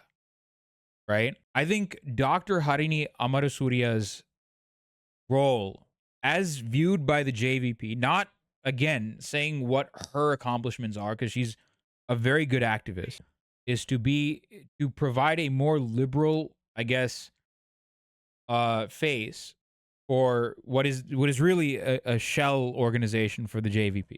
How do He you, appeals Doctor? to like a lot of the progressive liberals in the Colombo circle, the elites, right? Who identify with her, like upper class. I went Like to an English school. I Amesthenia, speak English. like that Amesthenia account, Yeah, the like the progressive minded Colombo liberals that are like, oh, I care about rights, and I want to, like, the Sri Lankan equivalent of like the liberals that hate Donald Trump because he says mean things, basically. Imagine like the insufferable sort of upper class liberal that constantly talks a big game about rights, right? But never really delivers on it, right? That's who Dr. Harini Amarasuriya is meant to appease.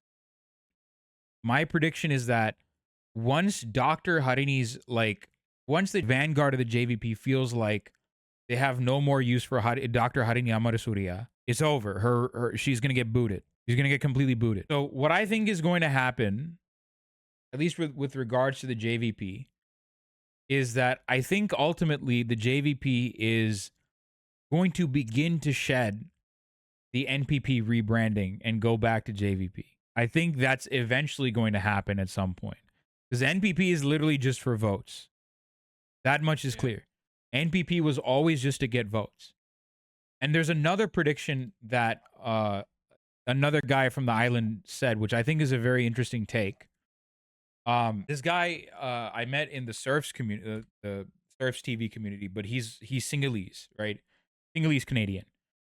I fear AKD and the NPP are just economic nationalists who favor state capitalism above all else. They won because of their moderation towards right-wing economics. Don't expect them to be actually leftists on social concerns. Dead right about this, right? I fear, which by the way, NPP and JVP, like, they're giving me the same vibes that SLFP once used to give. You see what I mean? Because SLFP was also somewhat of a leftist party, right? Like Because they also ran on economic nationalization. They were effectively a Soc Dem party, right? They're a social democratic welfare party that's not too different than what the JVP is offering now. Yep. Right? But they also pandered to, they were also a virulently nationalist organization, the SLFP is, and the core of the NPP is also a virulently nationalist organization. You had Tamil members of the SLFP. What was his name? I think Duraiswamy was his name. The guy that was assassinated by the LTTE, or the predecessor to the LTTE, the Tamil New Tigers. That guy was part of the SLFP. So like, you also had Tamil members in parliament and in power that were part of the SLFP then and the NPP now. So again, this feels like we're back to like kind of 1950s, 1960s Sri Lanka. We're kind of back. It feels that way again, which is why I'm like, I'm not saying that this is a positive, like, there are positive wins out of the JVP, like winning, right? They're like the complete smashing of dynasty politics. That's a win. And the increased representation of minorities within this party, that's a fantastic win for the JVP. I agree with that. But they have not really begun to address some of the original anxieties that led to the war in the first place, which means that we're basically back at 1950s Sri Lanka.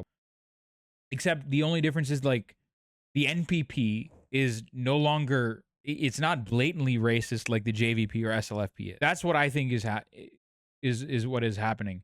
And his other take, my friend's other take, also said, I fear that this major win for a party which campaigned itself on leftist populism will all be for nothing. The NPP won't do anything substantial. Voters will feel disillusioned and vote for another right-wing ghoul after the NPP's time in parliament is up. Yep. I agree with this take. I think the NPP positioning themselves as the leftist coalition, right, is only setting themselves up to basically, if they flop and things, they've hyped themselves up a lot and people are having a lot of they're writing a lot of their hopes on the NPP, right? If the NPP fails to deliver on that, then what is ultimately going to happen is, you know, when capitalism degenerates, what happens? Fascism is what pops up. And so we're going back to if the NPP fails, I think Sri Lanka will again be plunged into another dark age. Because you already have none of the wounds from the first war have ever healed. They've never healed. Because it's not like the genocide ever stopped. It's still ongoing. You still have land grabs against the Tamils. You still have ongoing land grabs against the Tamils and Muslims in the Northeast in Elam. You still have that happening. As early as as late as last year, you had Sinhalese corn farmers planting grenades in the livestock of Tamil farmers, to intimidate them, right?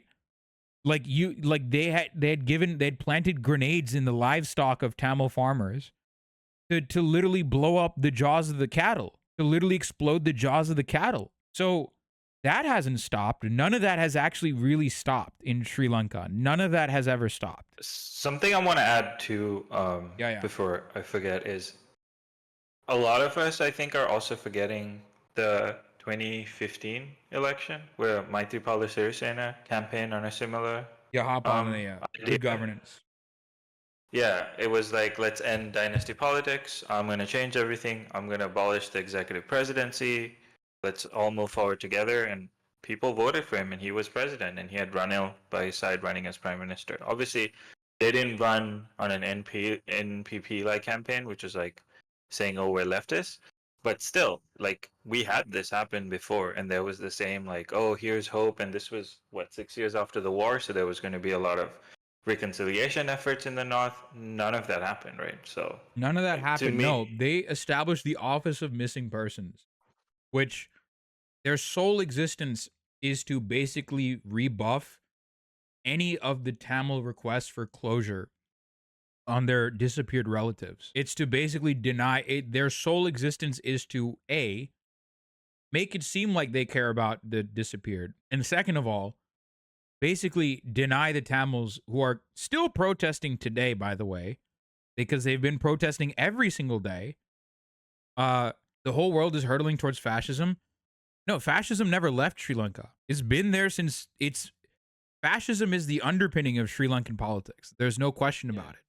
We just had different flavors of it. It was how extreme you wanted the fascism to be, right? So exactly. Sri Lanka never had people that are worried about the rise of fascism. I tell them, look at Sri Lanka. Sri Lanka is a great example of how fascism never left. It's always about how much do you pander to the fascists, how extreme and how genocidal do you want to be. Yeah. Also, speaking of fascism, another thing I don't know AKD's stance on it, and I hope he gets rid of it, is this archaic PTA Act. That helps them enable so much fascism in the country, because anyone who's critical of the government, book them under the PTA Act. AKD, my understanding of his stance on this, he's been very vague about it. The PTA is the Prevention of Terrorism Act, for those of you who don't know. So the Prevention of Terrorism Act was a law passed in 1979 under J.R. Jayawardena's administration that basically allowed arbitrary arrests of people suspected of unlawful activity and terrorism against the state. This was passed because this was around the time the Tamil militants started really taking root in the island, right? And this is a law from 1979 that is still abused to this day to arbitrarily arrest Tamils suspected of quote unquote terrorism. Is AKD also from a privileged caste? Yes, actually, yes, he is. He's also Govigama. I learned this recently. Wait, what? He is Govigama? He is Govigama. I learned this recently. I thought he finally broke the pattern. Damn. Nope. To this day, Premadasa is the only one that's not Govigama. Not Sajid. Rana Singh and Premadasa. Rana Singh and Premadasa is the only guy to this day that is not from the Govigama caste. Yes, for the Indians, it is Sri Lankan UAPA. Americans that are watching this, I don't think there's any equivalent to the PTA. I think there is nothing as bad as the PTA in the US.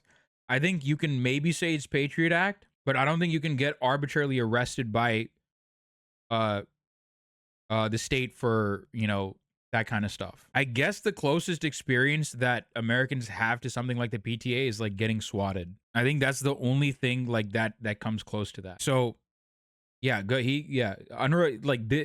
I should have like figured it out from his last name, Disanaika. Like that's also the same last name as Gamini Disanaika, who was was the minister of Mahawali development under J.R. Jayawardena. That should have given it away. But he comes from like he comes from a farmer family though. So, but like as my friend Adwak, is that a Sinhala word or something? Not that I've heard of, Adwak. I don't know what that. He's right. If the NPP fails in their mandate, then it creates a great setup for a resurgence in fascist like more openly fascist politics, right? It creates an opening for JHU.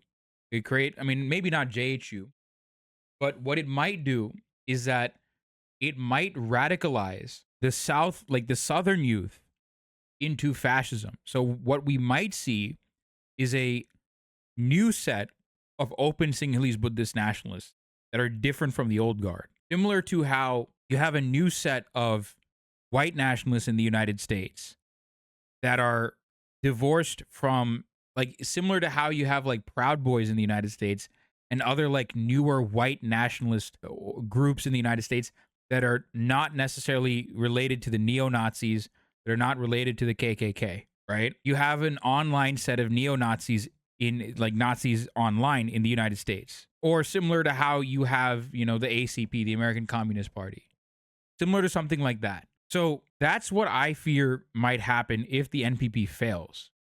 Because what it'll do is that, again, it'll create a perfect opening for, because one of my Malayaga Tamil friends was openly, like, this is recently, like last year. I mean, this is not representative of everyone in the South, but he's from basically Kandy.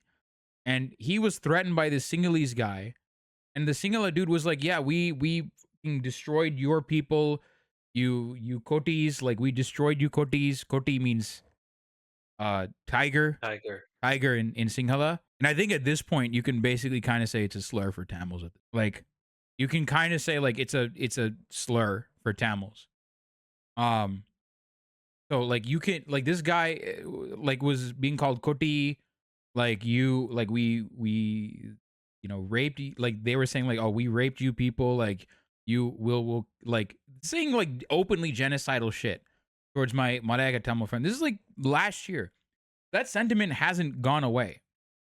And the overall idea that Sri Lanka belongs to, the entire island of Sri Lanka belongs to the Sinhalese and Sinhalese only, that hasn't gone away. That'll take generations to fix, right? So it's also the history we're taught, though. Like growing up in school, so I went to an international school, right? Which means we didn't follow the local syllabuses. These are more like private-owned schools. But still, when we learn Sri Lankan history, because it's very rare to find a lot of recorded sources of just the general history of the country, it's usually based on Mahavamsa or Theravamsa, right? Which were all written by like Buddhist monks. So a majority of what we learn about the island already comes from a biased perspective, from a very Buddhist nationalist perspective. So we never get to the rest of it. And then before we can talk about what led to the ethnic conflict in the country, we swap over to Roman history for no reason at all. So like no one sits to talk about like what was the history of the colonialism, what happened post-colonialism. People don't learn that as much in the island. the funny thing is, the Mahavamsa, the Theravamsa that like you mentioned, before the British came to Sri Lanka, no one knew about the Mahavamsa. No one knew what the Mahavamsa was. South was not. The question is that Tamils are they the indigenous people of Sri Lanka? What are Sri Lankan people? Were things kind of peaceful before the creation of the state? Tamils are no, I would not say they're indigenous. They're also like thing is, like, you shouldn't think about settler colonialism in terms of indigenous versus non-indigenous, because that means you can only talk about United States, Israel, uh very obvious examples of settler colonialism, like Canada, United States, New Zealand, Australia, so on and so forth, right? You have to think about what is settler colonialism ultimately. It is state-backed seizure of land, right? And population replacement. That is it, right? It is, you are taking a bunch of people from one area, plopping them into another area, right? With with the express purpose of diluting and destroying the local population there, right? And that's what Sri Lanka did. And that is what Sri Lanka is doing, right? So, like, saying that, oh, the Sinhalese are also on the island, or the Tamils, it doesn't matter who came to the island first. That's irrelevant, right? The point is, within the last several, that's the justification. If you buy into that justification, then you lose the ability to basically, like, combat Sinhalese nationalist talking points. Americans that are new to this stream, that are wondering, is the election victory in Sri Lanka for the NPP good? Is it good news or bad news? The answer to that question is, I mean, the guys that got elected have historically been very bad, so it's not necessarily good, right? There are some good victories coming out of this election, but overall, it's a bit too early to tell what's going to happen. We don't know. We just don't know. JVP has never held power before like this. So we don't know what's going to happen. I don't think you should remain optimistic for what JVP is going to do. JVP is very obviously playing their cards close to their chest. I think that the NPP, the facade of the NPP might fall apart within the next few years or so. And I think what we're going to be left with is a bunch of old, basically Sinhalese uncles running the entire country, like the same old, like, the funny thing is, like, the JVP reminds me, okay, I don't know how much you follow, like, Andhra politics. In a weird sense, JVP kind of reminds me of Janasena, like Pavan Kalyan's party. That's what the JVP kind of reminds me of. JVP kind of, like, Lal Kanta and all these figures, like, they just remind me of someone like Pavan Kalyan, who has historically, gone back and forth, ping pong back and forth between very nationalist rhetoric, being very far right rhetoric, and the appearance of, like, at least being, like, leftist, right? Yeah. Now, obviously, Janasena has gone fully far right, right? But in a sense, it's not dissimilar to what's going on here. So what I think is going to happen ultimately is, I think we're going to see the NPP facade, like, get shedded ultimately. Also, like, a lot of their policies will also be reflective of the people who voted them in, right? So at the end of the day, like, as a majority country, like, they're always going to lean towards what the Sinhala Buddhist nationalists want. Whatever progress maybe Anura is showing as an individual will not essentially be, like, the defining character of the whole party, right? Like you said. So, like, as long as you have individuals like Lal Kanta in power and all of this, like, I don't know how much space there is for change or progress. Yeah. Lal Kanta, Tilvin Silva, like, these guys are members of the old guard that are still incredibly popular. And the fact that these guys that have openly cited, is the guest Sinhalese?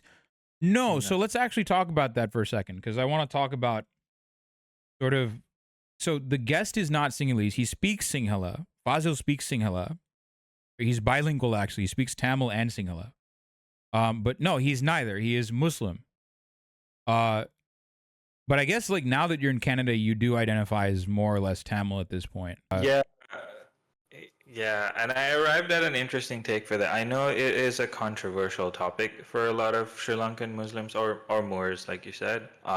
Like, growing up, right? It's a very interesting thing to look at growing up, because you have Sinhalese, and Sinhalese could be Buddhist, they could be Christian, like you said, like a lot of the fishing communities. You have the, like, Sinhalese Christians.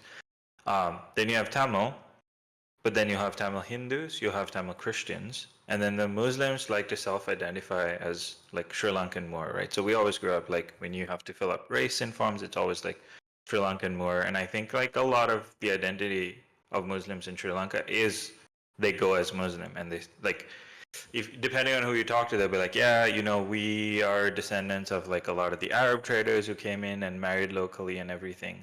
But for me as an individual, the more I sort of started to get exposed to a lot of what was happening and like our identities, and looking especially at like South Indian and Tamil Nadu, I was like, it doesn't make sense. Like my religion is Islam. I am a Muslim, but as an individual, a lot of culturally what we do, everything is just very Tamil. So like we should or could identify as Tamil. And I think that also makes us, in terms of communities in Sri Lanka, just have a larger presence as like Tamil and just be accepting of that. Because if you look at like even like wedding traditions, and I ask my mom this all the time, right? Like you'll have like a Sri Lankan Muslim wedding. Half of the stuff they do, it's not from an Islamic tradition. Like you could go to a Tamil wedding and you'll be like, oh, they're doing the same thing. Like there's the whole like 5-day wedding, like the Mehndi ceremony. And I'm like, these are cultural traditions that probably have some Tamil roots inspired, or like just the little Do you things, right? guys Like have you like speak. a? Do you guys wear like a Mangalasutra or Thali or something? Yeah, they do the tali. Even the little superstitions, right? Like you're talking, and then when the gecko goes, you're like, oh, that means it's right. You know, like all of this. Yeah, And then I'm yeah. watching a Tamil movie, and I'm like, oh, bro, they're doing the same thing. So like, why don't we identify? Like it works for India. Yeah, Rahman, Muslim, but every time he goes, he's like, there's that Tamil pride, right? So, Oh, which is why no, go ahead. I'll let you finish. no, I was gonna say, which is why like I personally prefer to identify as Tamil. Like even in like audiences, if I introduce like, oh yeah, you're from Sri Lanka, but yeah, I'm Tamil. Like it is what it is. It's the language we speak. It's a lot of our cultural traditions. If you ask me for my religion, I'll say Muslim, but I'm Tamil. Yeah.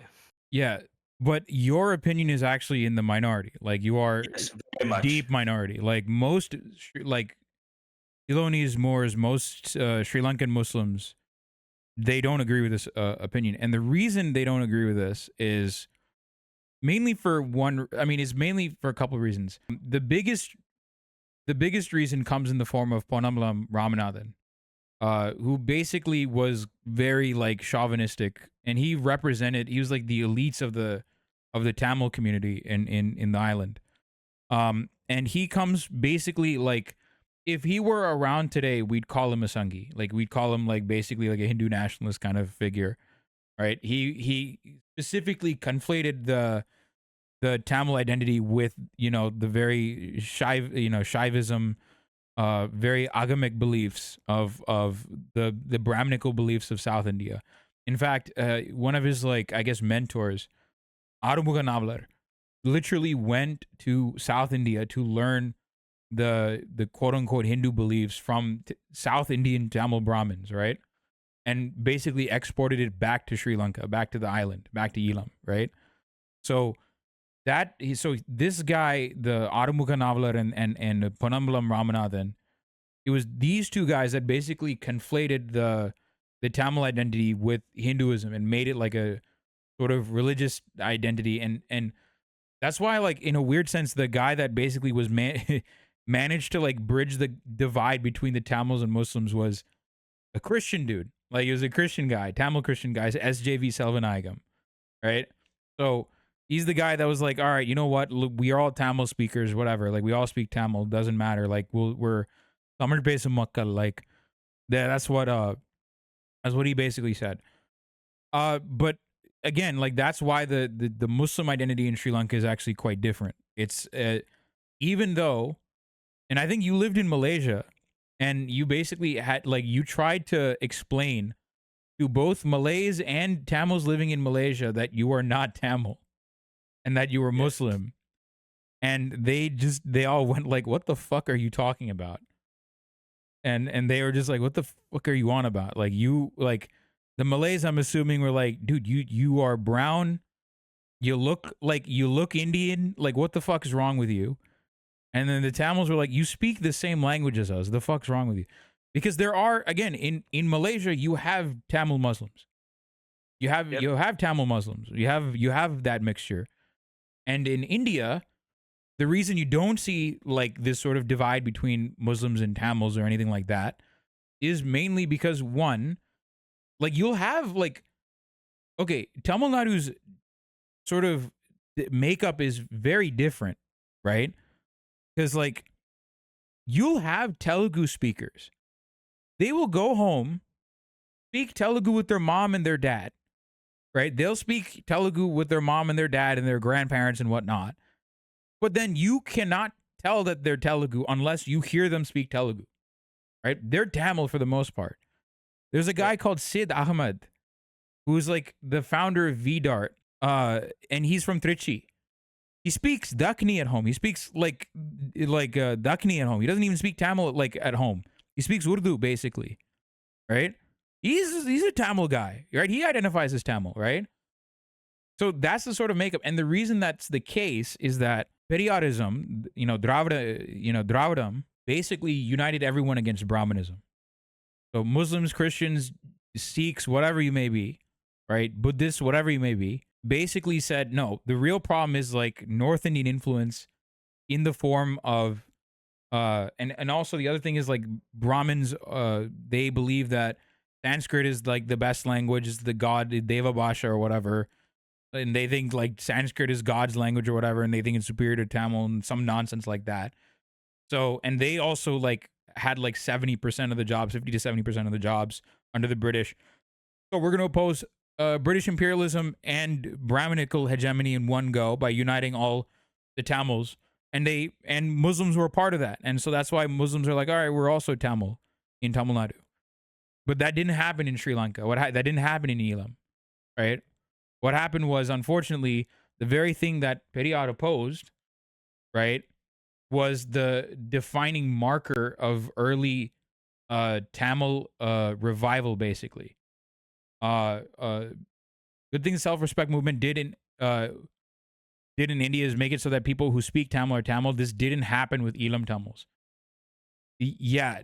Wait, what the fuck? A.R. Rahman is a Tamil? How do you not know this?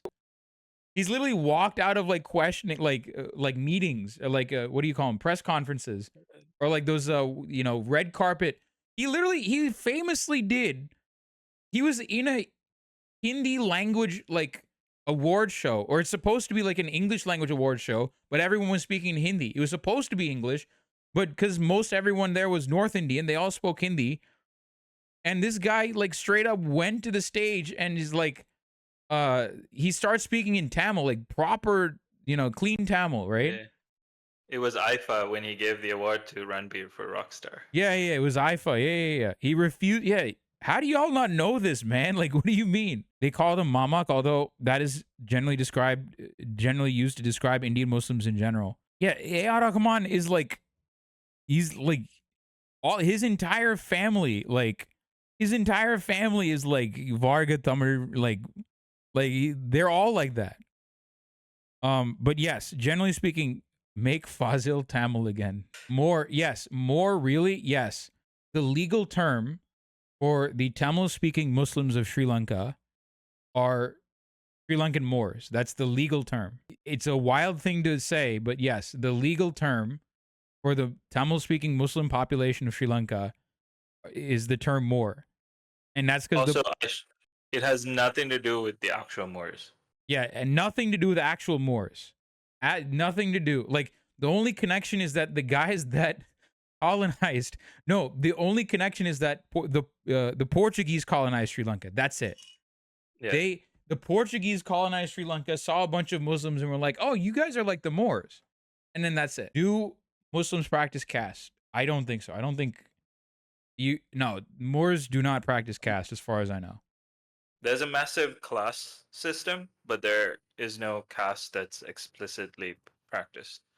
Yeah, there's not untouchability in the same way that there is among the Hindu Tamil population, or the Christian Tamil population, for that matter. Yeah, but I will say there is a massive class system that does mimic some aspects of caste, like richer upper class Muslims tend to look down upon those like less favorable because there's areas, right? So even if you're in Colombo, there's the higher class areas, like you're in like this specific subsect of Colombo, versus when you go to like Maradana, you're like, oh, these guys are like the gangster Muslims, or they do like lower class jobs. So there are aspects of it that mimics caste, but there is no explicit caste system. It's more class.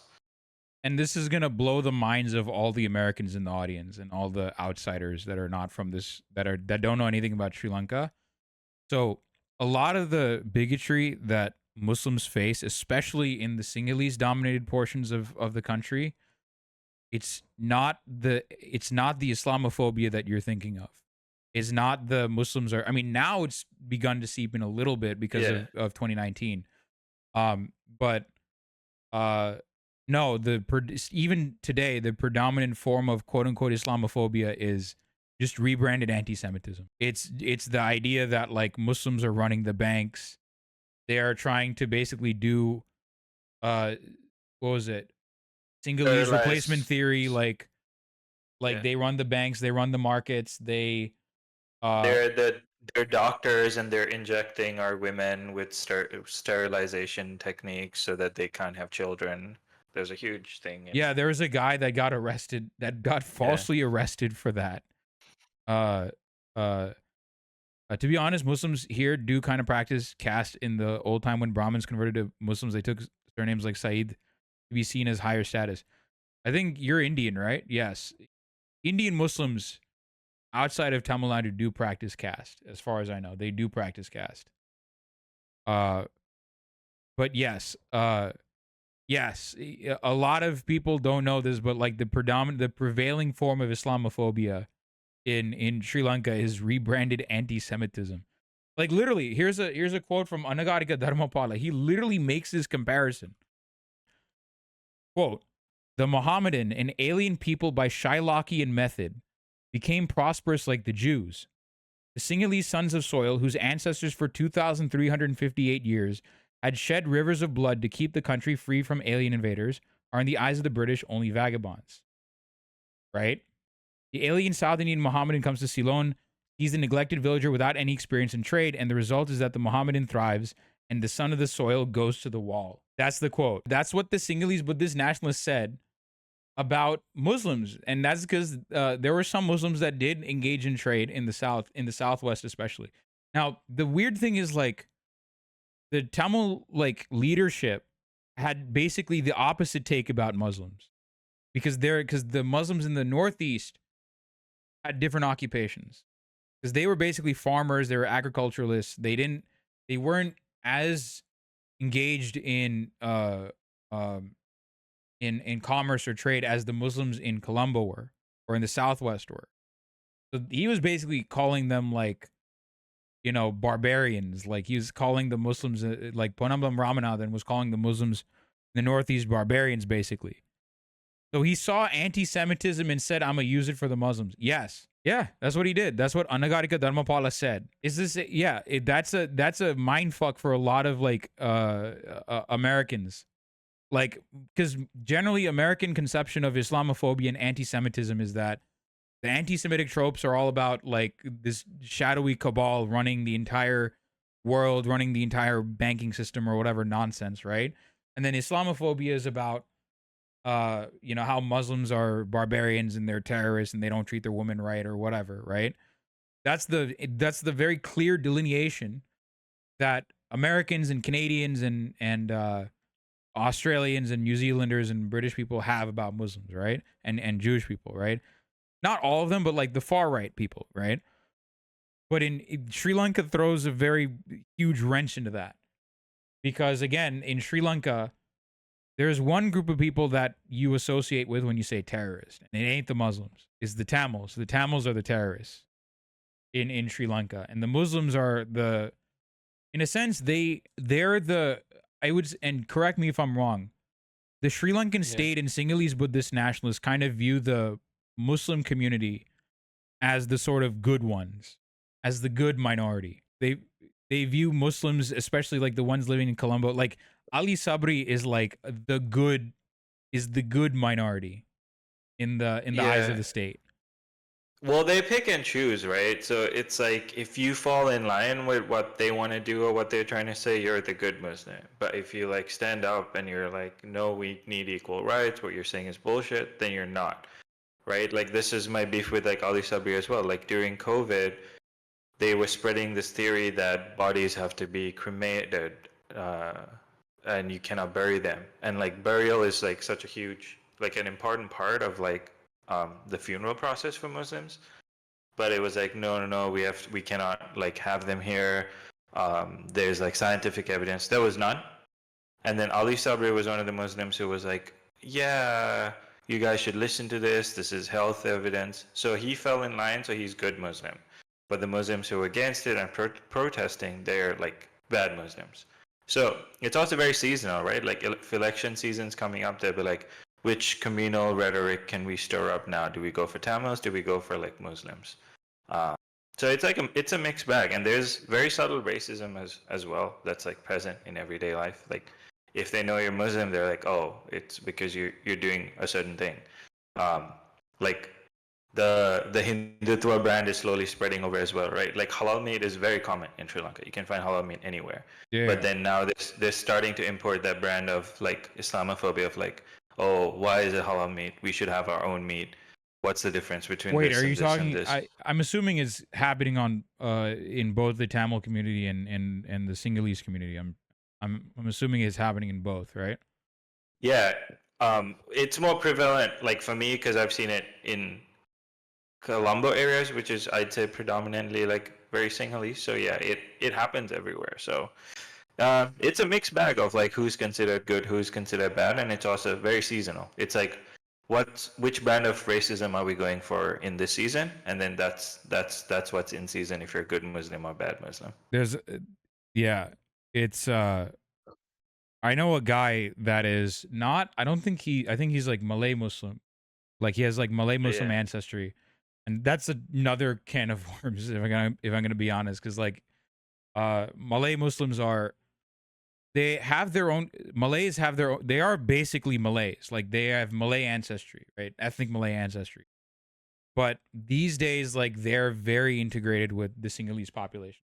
They originally came into the island, basically Hambantota area, like southern portion of the island. And they are basically part of the Sinhalese heartland. They're an integrated part of the Sinhalese heartland. And I think that's Malay as in from Malaysia. Yes, Sri Lanka has Malay people. They're a tiny minority. They're an incredibly tiny minority in Sri Lanka. They have their own language too. It's not spoken as commonly, but it's kind of like Is Malay. They an speak. offshoot of Malay. Yeah. They have their own Malay like language, like their own offshoot of Malay. You have whatchamacallit. You have Dawoodi Boras in Sri Lanka. You have Gujarati Muslims in Sri Lanka.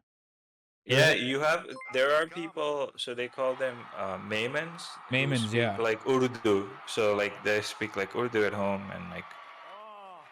Including South Africa. You have like Afro Sri Lankans too. They're a tiny minority as well. Oh, yeah, what is it? The Kafir community, right? Yeah. It's interesting. Like they speak Sinhalese. I think they live around this area called the wildest name for a place I've ever heard. It's called Slave Island. So that area has, I think, a lot of the Kafir community. What? Have you not heard of this place? This place I've never heard of this. What? Yeah, it's called Slave Island. Like my Are aunt, you serious? my aunt lives there. It's near the Bora Lake, where if you dig it up, you will find a lot of bodies. But yeah. Oh, what? Dude, my man dropped that with a straight face.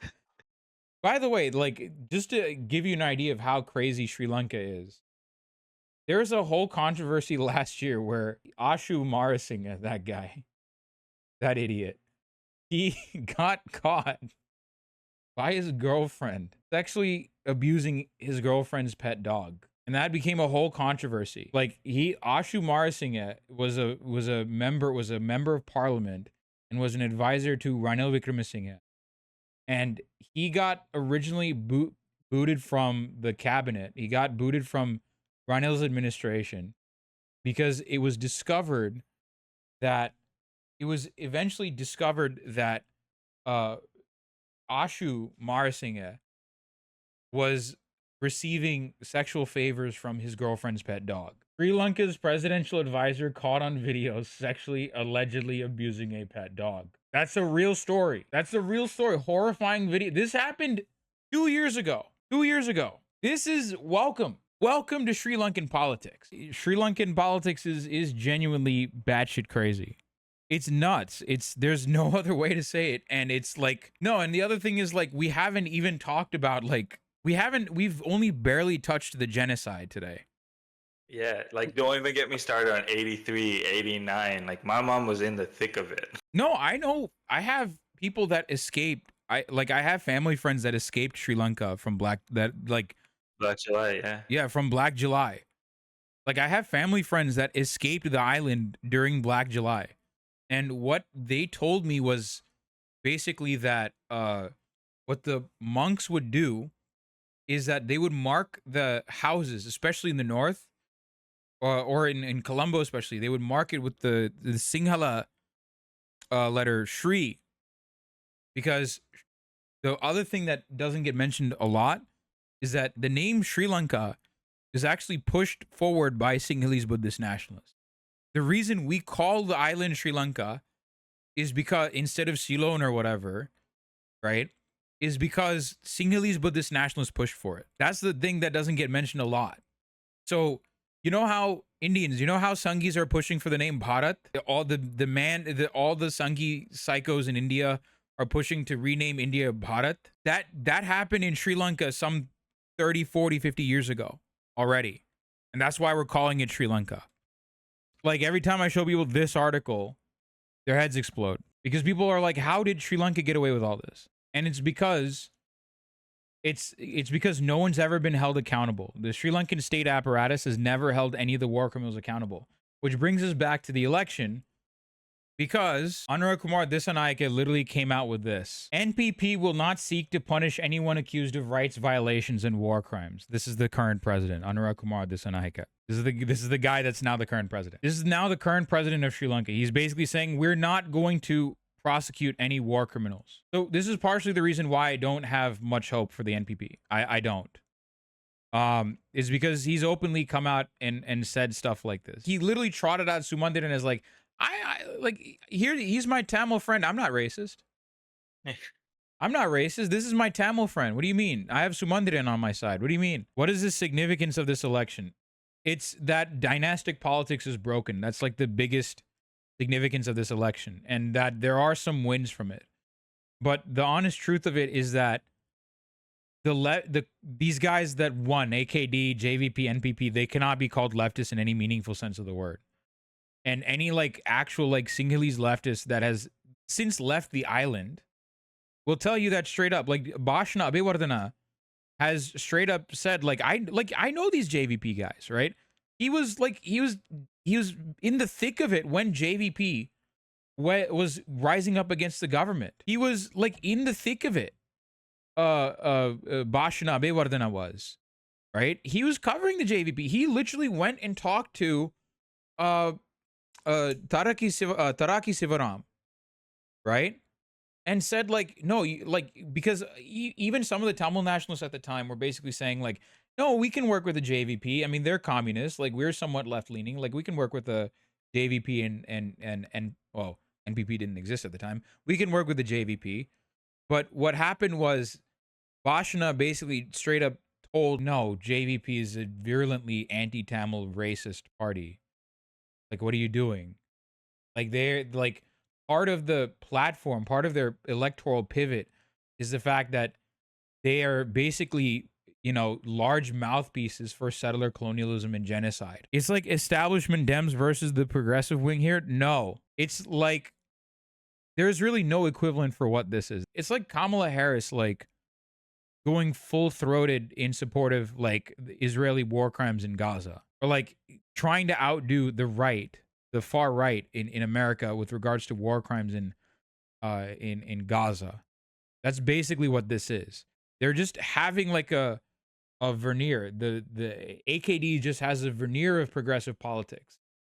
when in reality, you look at their history and it's very deeply racist. And it's also embedded in neoliberal capitalism. NPP, JVP, AKD, whatever. They're all going to preserve the unitary structure of the Sri Lankans. That is ultimately what they're probably going to do, which means that they're going to further American neoliberal capital interests in the region. They're also going to further Chinese neoliberal capital interests in the region. They're also going to further India's neoliberal capitalist interests in the region. They're gonna continue to basically market Sri Lanka as a profitable, unsinkable aircraft carrier. That's what JVP is likely going to do. That's my prediction. I think they're going to be symbolic wins like there were today, like there were this election. I think the old order of Tamil nationalist politicians and Sinhalese nationalist politicians is gone, but the underlying issues that led to the genocide of the Tamils, that hasn't gone away. And that's likely not going to go away under the JVP. That's my honest opinion of what I think is going to happen. The underlying reasons that led to the Tamil genocide and the settler colonial programs that the Sri Lankan state engaged in against the Tamils, that's not going away. And in my conversations with a lot of liberals from the South, they have been incredibly reluctant to address the settler colonial program. They've been incredibly reluctant to address it because that is like probably the most clear-cut case. Like the settler colonial programs existed long before the LTTE existed. Galoya program existed long before LTTE did. Kandalai tank, that existed long before the LTTE existed. Mahawali existed before LTTE existed. And Mahawali is still around. Mahawali never went away. It's still happening. You have Maduroya in Barikalo. You have settler colonial programs in Vavonia that happened 5 years after the war, right? Where Sinhalese nationalists are stealing land from Tamils, and now they're trying to take land from Muslims in Pulmote in Trincomalee district. That hasn't gone away yet. It's kind of like electing, someone from Histradut or the Labor Zionist Party of Israel. I think that's a great comparison for what JVP is. They're the Labor Zionists of Sri Lanka. Progressive only for a specific community. There's Sinhalese their progressive. needs. That's it. Yeah. There's progressive only for the Sinhalese. Yeah. Dude, I gotta drop soon, but I just want to close with one thing. Sure. Like a lot of what you're talking about, I appreciate you like taking the time to share this, man. Because like a lot of the takes that come out of people with a platform, especially on Sri Lanka, it's gonna be this like messed up takes about like, yeah, they're communists, they're leftists, which they're not. I think it's gotta be like planted in our heads that like whatever they're doing there's nothing remotely even socialist or communist about these parties. For people who live there, though, I really hope that there is some change. I'm very curious to see what kind of cabinet this guy announces. I think they're making their full list in like 2 days. I'm not holding my breath because we've seen this before, like fool me once, fool me twice. So let's see what they do. I just want to hold out hope, at least for the people who are in the country who have to like deal with a lot of this. I know like for people in the South, especially minority communities trying to deal with the economic crisis, plus being a minority is such a difficult place to be in. So I'm very curious, but I would love to do more of this. I think we barely scratched the surface on a lot more of the history of Sri Lanka. Like you brought up like, what's his name? Taraki Sivaram. We got to talk, I think if we should spend some time delving into him and his relationship with Vijay Kumaratunga going into the North, the history of the SLFP and how we all agreed here, came to this point. But appreciate you taking the time, man. Like, I wish I had more time. I'd love to do this again, but this was great. No, thanks for coming on. Like, I've always wanted to have you on the stream. I've always wanted to, because like I think you provide really, really good insight. Because like the thing is, I don't know what it's like to grow up as a minority in Colombo. I don't know what that's. I don't have I can only talk about the stuff that I see in the news. Right? And so like having someone that can literally give us stories and anecdotes about what kind of nonsense the racists in Sri Lanka and the psychotic Nazis in Sri Lanka were up to, and the kind of stuff that you've illustrated to chat, I think really puts things into perspective, and it puts like it really gives people an understanding that they wouldn't have gotten otherwise. So I really thank you for coming on the show. Yeah, for sure, man. Yeah, appreciate your time. We'll talk again soon. Free Absolutely. Palestine, free Tamil Ilam, free Occupy people everywhere, man. Yeah, free Cheers. Palestine, free Elam. Thank you. All right. That was Fazil, Dialectic Robot. Go give him a follow here. Go give my man a follow here. Awesome dude. Love him. He's an amazing dude. Go give him a follow. Absolutely. Absolutely stand up dude. Fantastic dude.